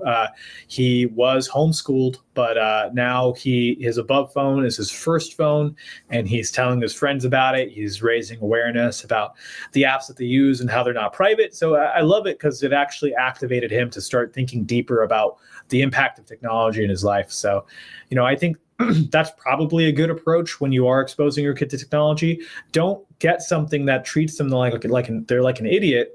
Give them something that's going to give them the tools to grow and be smarter. And let them be challenged, right? That's the big thing we don't do with our kids is challenge. I have one piece of advice for your Above book, because I have one that you guys sent me, and that would be you have this great series of videos on it that tells you how to do everything. Have somebody go back through those videos, amp the volume, reproduce them, and start using them with more volume, because they're like, you have to put headphones on here. They're really, really quiet. They're great videos. They just need a little. Thanks for that. Amp. Yeah, no, that's good. Well, I mean, they're quiet. They're like, this is a thing Jews over here. You're like, and what I do is I put like a Bluetooth headset on. I'm like, okay, now I know what the hell they're saying. Because it's. I mean, I don't know why everybody doesn't do that with any device. By the way, like, look, here's all the things you need to use to use your device. Why do it over and over again? You do it once and put it out there, but yeah, crank that volume up. Thank you, brother. Yep. And that's the beauty about having a small company like this. We don't want to grow super huge, so when we get good feedback like this, we can act on it right away. So yeah, I really appreciate that, man, and I hope your Linux laptop is working well for you. It is. I'm talking to you through it right now. Yeah, but that would be my one thing. That's a pretty easy one to do too. That's just like whatever your editor is, just shove the volume up and render was the word. It wouldn't come to me. Re-rendered them. What else can students do before we kind of move on to wrapping up here, or parents of students do? Yeah, so if they do have a Chromebook, and I think this is an interesting idea, if they do have a Chromebook, there is a way, if it's old enough, there is a way to jailbreak it and take off the protection that lets you, usually prevents you from writing to the disk, and you can install a different operating system on it. Now, it's a bit complex, so I'm working on a guide to do this, but I think it's an awesome effort because, we're spending billions of dollars on these Chromebooks. Think about how many Chromebooks are out there. It's like millions upon millions. And so you've got all these Chromebooks flooding the market. What can you really do with these things? If you want to call them weapons, I'll call them weapons. But if you can take them and convert them into tools, that's like the ultimate act of resistance. So I think that's really cool. I'm going to be releasing a guide on this. The digital ID, I was supposed to have more things ready for this, but the damn digital ID report took me so long. Here's advice to anyone: if you do a global analysis, give yourself like 6 months. It's a lot. So anyways, I'm going to be working on this guide to hijack the Chromebook and install a Linux-based operating system on it. There's a few different steps. It's fairly technical. So I'll write that, and maybe if there are kids that that are interested, and this would let them play games on their computer, right? Maybe you kind of pull them in with that. It would let them do whatever they want on their computer and take it to school as well. Then they could follow this guide. So That's cool. that'll be. I have one I'd like to do it to if it's doable. I have one. It lives in my shop, and I have a 120-inch drop-down screen projector and all out there for presentations. But we also watch movies and shit. And I just have a Chromebook because that way you can go to Netflix.com and watch stuff or things like that instead of having a cable box out there. It's a permanent computer. Yeah. But it could be anything. It's just, I needed one out there, and Chromebook's $300 or less, and you buy one and throw it out there, and it was good to go. We don't do any work with it, but like one of the things I learned about it, and I didn't know this, like you can't install Brave on it. Like it's the dumbest thing because Chrome sucks because it has no ad blocking tech. Like you don't appreciate browsers that have ad blocking technology as to how much, not just about not seeing the ad, how much freaking time it saves you, how much cumbersome bullshit you're not dealing with processing until you can't do it. And you're like, oh my God, I just want to go to this website. Why can't I read anything? And it's because 27 dancing clowns are trying to get you to redo your mortgage or something.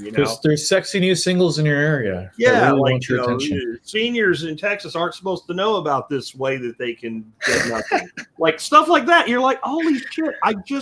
All I want to do is zoom, but I can't. Boom, boom, right? Like that's how it's supposed to feel. Here's an ad blocker for you. You can't put Brave. It's an app. I can put it on a Google phone. Why can't I put it? No, you can't because they don't want you to. Chromebooks are designed to be locked down. And now everyone has learned that it's like the platform that's really important, right? It's the platform. So they want to force your browser. But hey, I do believe you can install extensions. Take a look at your AboveBooks browser extensions because you probably notice your ads are blocked there. That uBlock Origin, you should be able to get that on your Chromebook, and that'll do the same. It'll kill ads.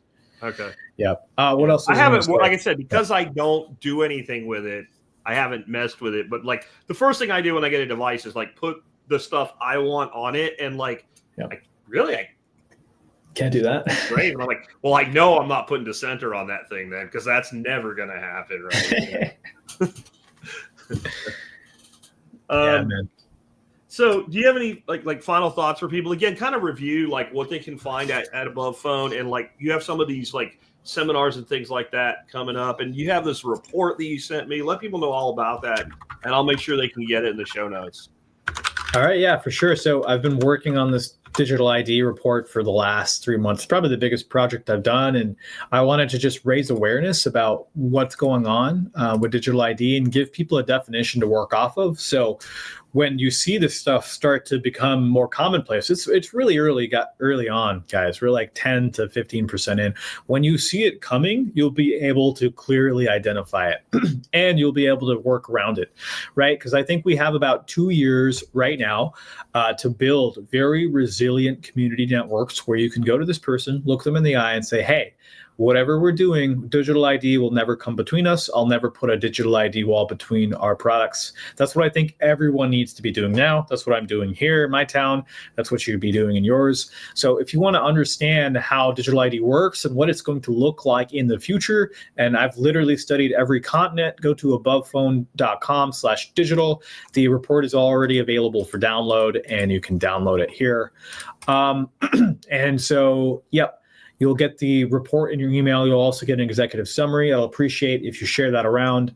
Another thing is if you go to abovephone.com/TSP, you'll see here at the bottom in the middle of the page, Rise Above, our device and ecosystem seminar, which we're just going to give you an overview. Like Jack and I, we didn't get to talk too much about the Above Phone today, but if you just want an explainer that just tells you like what the hell is going on, this is the one to watch.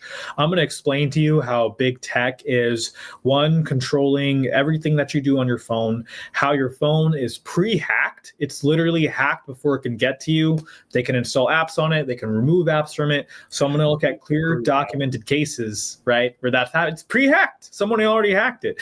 And You'll get to understand that. You'll get to know how your phone is used in surveillance, but most importantly, you'll get to see how the above phone will actually work. What is life going to look like on a day-to-day? How are you going to still do the things you love? So that's October 29th at 12 p.m. Join me. That's abovephone.com/TSP, and the sign-up is right there.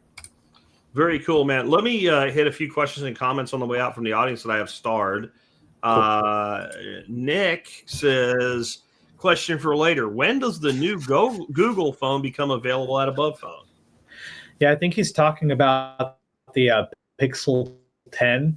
And Google has been, they've kind of done this to everyone, but there's open source components that they'll make to make it easier for people to implement operating systems. They stopped doing that. So it's just taking a little bit longer. I would say you could expect phones in by the end of the year. I can't promise that, but that's what it's looking like. Right now, we have the 9 series, which I really like the 9 series. So if you go on the site, you'll see that the 9 Pro actually has 16 gigabytes of RAM. So it's just as much as a computer.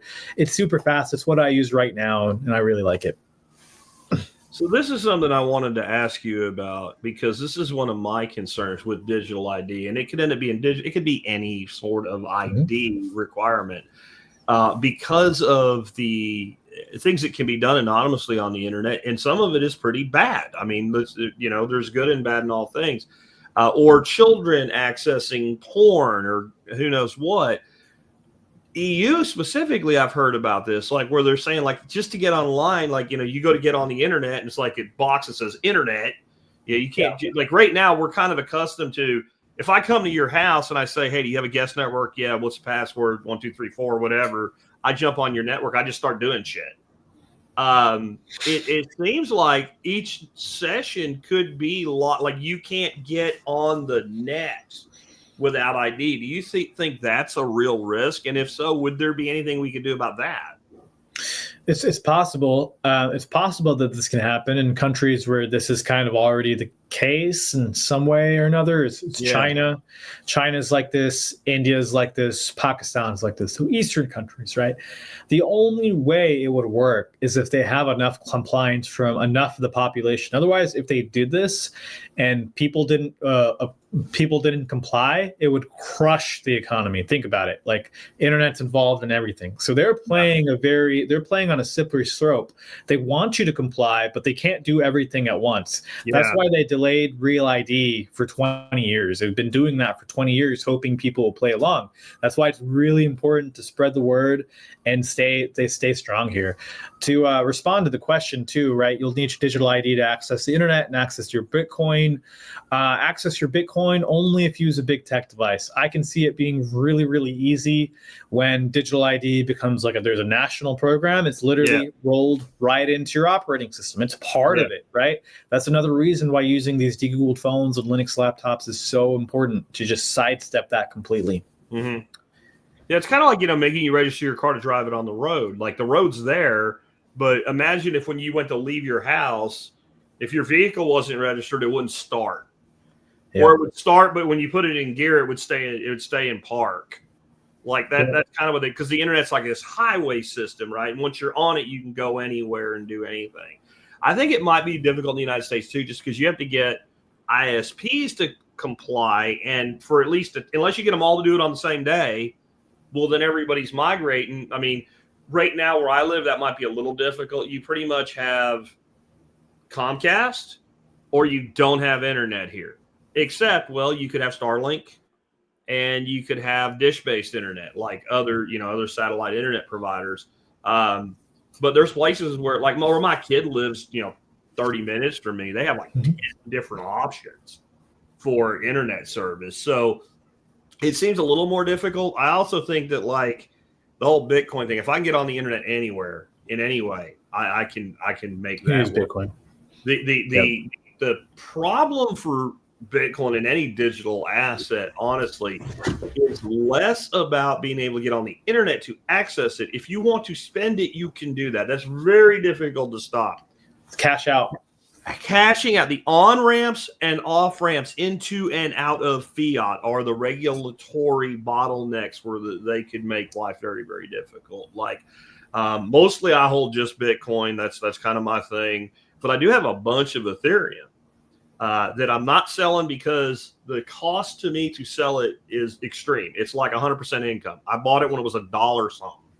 Wow. Right? So, but if I decided like I want to buy another house, the bank is not going to take Ethereum. I would have to, like, I want to buy another house and I want, a down payment for it or whatever. I'm going to have to go through an exchange that allows conversion to cash and out to my bank. And that is the weak spot for the digital asset space. Yep, that's where the automatic IRS reporting comes in. That's where the KYC comes in. There are solutions though, and this is in the report. But let me bring this up. There's this thing called Rito Swap, which I know, Jack, you're familiar with Monero. It's primarily based on Monero. So I brought it up on screen here. And so if you get your cryptocurrency and exchange it into Monero, it's basically this peer-to-peer platform where people will pay out to your new bank, PayPal. There's a bunch of different things that they'll pay out with. Hold on, it's somewhere on here. And it actually works. Selling it to an individual who's paying you in fiat. Yeah, and they'll pay you exactly. They'll pay you in Cash App. They'll even mail cash to your house. Okay. I've heard that works. So, and I've heard very good things about the platform. It's also using Tor, if that means the things to anyone. It's pretty private as it goes, but it is based on Monero because Monero is, the one cryptocurrency that's big enough and private by default. So that's Rito Swap. It's also in the report, but this is one worth checking out and testing. Okay. And that might work for something. I mean, like, I'm not even trying to avoid the IRS here. Mm-hmm. I bought this. If you think about the timeline for it to be that cheap, I bought it on Coinbase because back in the day, that's what everybody used. And Ethereum is an account-based crypto. So like there's one address that it all sits on. So I'm not getting away with that anyway. But the point is the bank won't take it. So even if I'm willing to pay the tax on it, I have to convert it before I can spend it in that kind of, like a house purchase or a car or something like purchase. Like that's where they're going to come after us. I think more than any place else is the on-off rails. Have you seen that Craigslist has an option for accepts cryptocurrency? You could buy a car with it. The guys that do it are complete. The cars they're trying to sell. But like, I feel like you could pitch someone, Yeah. But no, you're right. That's the major challenge, and that's why these peer-to-peer marketplaces are important. When I bought my boat, I couldn't get the dude. I'm like, it'd be so much easier. You wouldn't do it. Josh says everyone with a smartphone has an infinite number of infrared photos taken of them and their environment every day. We are all digitally captured already. I think you're both right. Like your thing is, but there's a difference between it being officially in, and the human component. But I think there is a point where if you really want to do this as a government, you can. If you can't, you'd have to create a bunch of legislation around it, and it'd be really, really crazy. It would be the government saying, "Hey guys," what Josh, what you're referring to is you're referring to the Face ID features of iPhones, right? I'm not sure if Google's works the same way. I don't think it does, but iPhone has an infrared point cloud of 30,000, so that it sends out. Again, not happening with the above phone, and also when people have iPhones, I say, don't point that at my face. Don't point it at me. Yeah. The other thing with the iPhone is if you have one and you're using one, turn off the face lock on and off. Not because the phone can't still capture your image. That's not what I'm talking about. What I'm talking about is a cop taking your phone from you and going and pointing it at your face, and now your phone's unlocked. Right? I mean, that fingerprint and facial unlock on your phone. I know you feel like freaking, Jason Bourne or James Bond or some shit because you can open it with your finger. And I mean, I use on one of my computers has a fingerprint thing, and if for convenience, I'll use that. But you're not getting anything off of that computer anyway. Your phone is with you all the freaking time. And any lawyer will tell you, if a cop stops you, it's things like, can I have your license and registration? Give that to them. Where are you coming from? You don't really need to know that. Don't talk. because you don't know what you don't know. And you can place yourself in a place you had nothing to do with what went on, but maybe you look like the guy they're looking for, and they're looking to place you in that place. So keep your mouth shut. Your phone knows a lot more shit than you can remember. And so if you let a cop unlock your phone, and they will freaking do it, and they'll lie. They'll say, I picked this phone up and it was unlocked. I must have accident. I didn't know that I ran it by his face or whatever, right? and then that phone will tell them everything they want to know. Yeah. And if you're using an iPhone, by the way, the cop probably is too, and he knows how it works. I mean, he knows how it works. Yeah, I mean, they get trained on this. They also have technology that, like, I mean, this is happening at the borders now, Jack. Like, you've probably heard, right? They're asking people from overseas, "Hey, can I see your phone?" And they take it into a back room. Well, they have technology that it's called FDE, full data extraction, and it's technology that's like literally built to pull data off and recreate it. It's an Israeli company called Celebrite that does it. They're one of the major players. And guess what? It's an Israeli company. Of course it is. Of course. They're the best. Of course it is. Yeah. So iPhones are susceptible. Samsungs are susceptible. Even Google Pixels are susceptible. But the above phone, Google Pixel with Graphene OS, is not on their list of devices that they support. And they would love to put it on the list of devices because every time they do, it becomes more attractive to law enforcement. They get millions of dollars. So this is a phone they literally can get their hands on. And what Jack is saying is totally right? If you enroll your fingerprint into this, they'll take your hand, put it on it. But if you're not doing that, this is one phone that they can't break into. So it's definitely worth looking into. I've always thought we should, like some of the Bitcoin wallets, like Zeus, I use Zeus in my own node, has what's called a duress pin.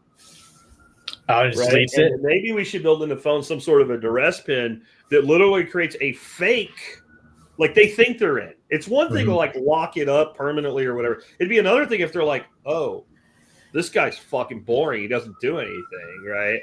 Like maybe that's something we need is some sort of duress pin. Like you enter this alternative pin, or you even give it to them. What's your pin number? 17115, whatever. Just some bullshit number you have to also remember. But when they enter that number, then they're like, "Yeah, bro doesn't make shit for phone calls. He doesn't do anything, right?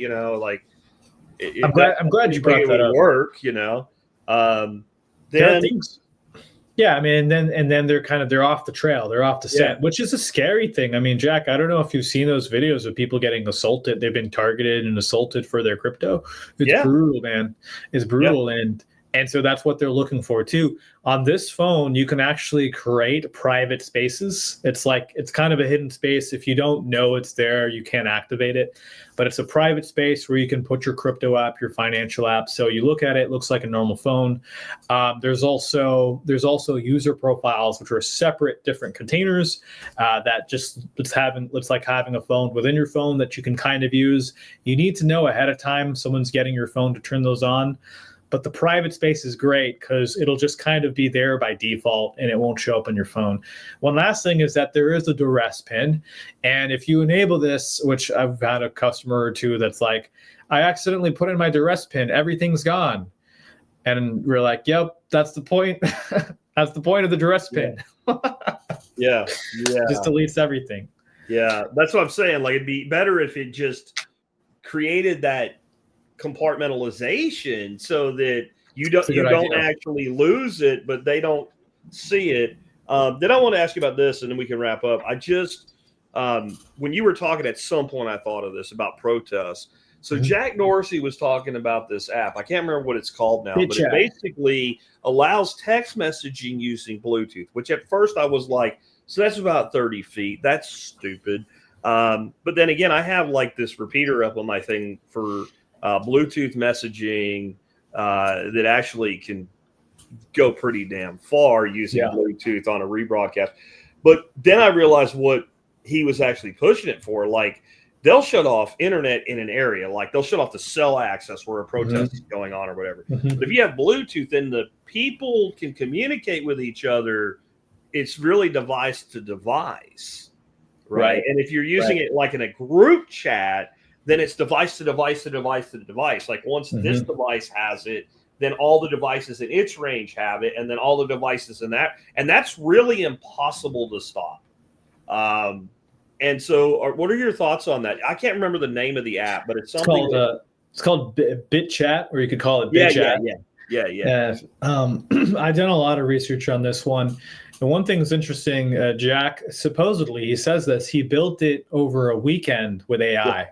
He built it over a weekend. So that's the first thing. And I think that's pretty important. But so these, it's not the first app to do this. It's just the first app to kind of do it really like well and streamlined and get a lot of public attention. Before BitChat, there was Briar, which aims to do the same thing. And then it's like what you're saying, like when you would use it, exactly. It's like you would use it in kind of like a grid down or internet shutdown scenario, which Pakistan goes through like every few months that they do this to their people. So it could be really useful. The thing is that everyone needs to have it installed ahead of time. So I think you could go to what is it, like BitChat? You can. Oh, actually, I should be careful. Let me get you the official link, because when he released it, there's so many fake versions of this that are trying. Briar it's just malware. Well, just see. Absolutely slaughter your battery. Yeah, right. That's like having the Bluetooth on. So your Bluetooth will be running, and I think it's really good. Just enough people need to have it. I don't see myself going to a protest, so not like that anyways. Not like that anyways. So I don't really care for it. What I'm hoping for is a long range radio. That's like kind of the next phase of what we want to do. I'll send you some info on that. That's what I have out here.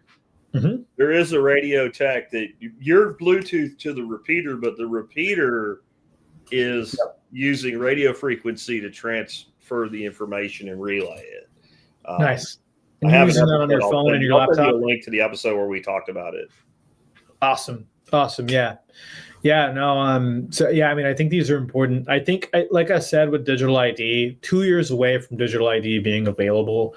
Give it another 3 years. That's when we're getting into this stick phase. Really, we could see them saying, "Hey, you need it to use the internet. You want to make sure you have a mesh network or something like this before that."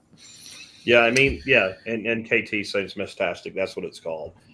It was just the brain cell that word was in was not accessible at the moment when I was talking about it. But yeah, and I think the digital ID thing, like we're being trained for that right now. Like 90% of people, when they go through line to get on an airplane, they're picking their phone up with a QR code. They don't have a paper ticket anymore. A lot of event venues, like for concerts and shit, they're like, put this in your Apple Wallet, and if you don't have one, do a screenshot of it. And so even if you're using it as just a picture and you're not using Apple Wallet or the Google equivalent or whatever, you're still using they're conditioning you to take a device, scan the device to get into a place. They don't even let you take a picture or download anymore. It has to be in the app. But what I've found is you just go to the ticket office in person, and then they pretend like you're a maniac for buying a paper ticket, but they'll print you out one. Yeah, it's crazy. But you're right. You bring up a good point. Is that they're training you to do that at the airport. You also probably have seen, Jack, if you've gone to the big cities, like the little gates in grocery stores now. Little security gates. Yeah. Well, what do you think? It's perfect. Just wait for the digital ID terminal. It's happening. These things take time. This shit is old, bro. when I was in data cabling back in the 90s in sales, I had a contract with a company called Gymboree. They sell like kids clothes and shit like that. And we had these sensors this is the 90s that were up above the doorway when you went in. And it was pretty benign what they were doing, but it just tells you what could be done even back then. There was a certain standard of pixels that went down. And that way, if you had just put a laser beam across and two people walked in at the same time, then you didn't have an exact count of the people coming in. But by doing it from above and disturbing the pixels, you were able to determine 3 people walked in, not 1. And they were keeping in like how many people went in and out of their store every day and what times. And it was all about merchandising management is what they were doing. But if you could do that in 1998, I got that contract for my company. That's almost 30 freaking years, dude. That's crazy. No, yeah, it's crazy. It's crazy, and it all comes from being data driven. I don't know what they do nowadays, but I mean, like, you've probably heard that story about Target, how they were predicting girls were pregnant before they even knew they were pregnant based on what they were buying. Yeah, I heard about Amazon that. cashless. Yeah, you they're remember like, that? okay, we know that you're, and they weren't buying like pacifiers and shit. It was just like when certain hormonal Cravings. changes begin in the human female body before she's even aware she's pregnant, she starts changing her behavior. That's creepy as shit, isn't it? It's crazy. But it's like when I studied predictive analytics and machine learning, like that's what they told us. It's not about finding the reasons for the data. It's just about seeing the data and knowing that, the human reasons come later. The data comes first. That's why they collect as much of it as they possibly can. Then they can figure out later.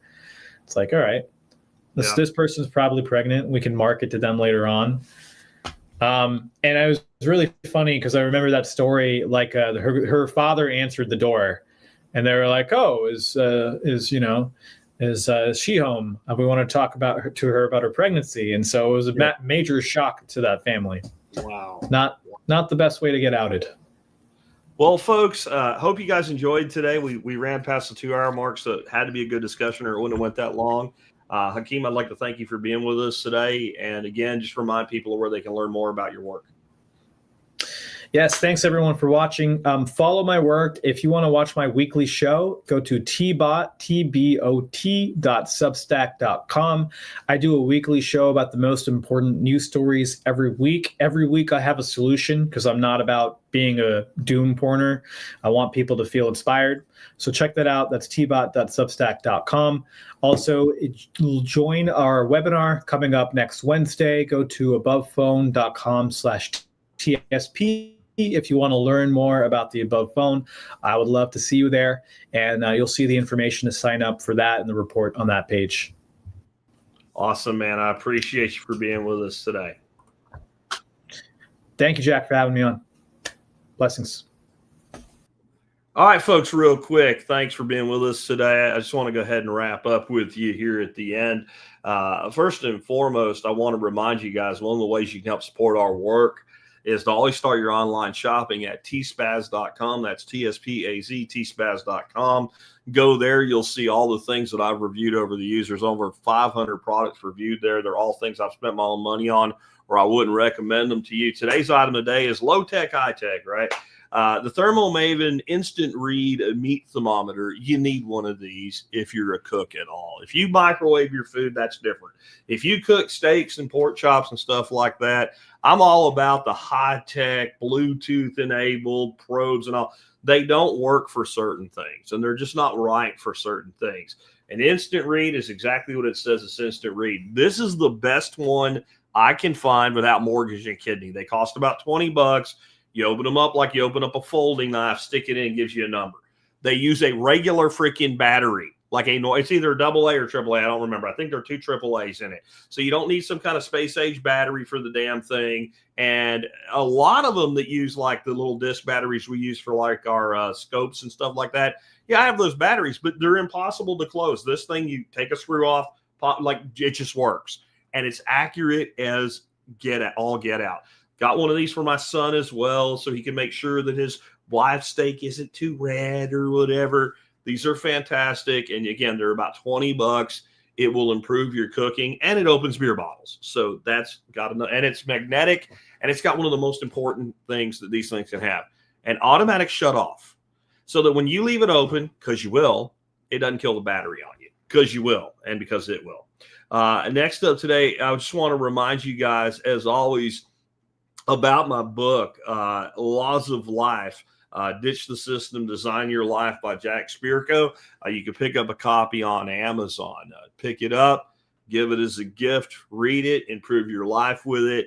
I've had almost nothing but great feedback. We'll talk about a particular Karen in the future. I won't bore you with that right now toward the end after this long of a show. Again, thanks for tuning in. Pick up a copy of the book.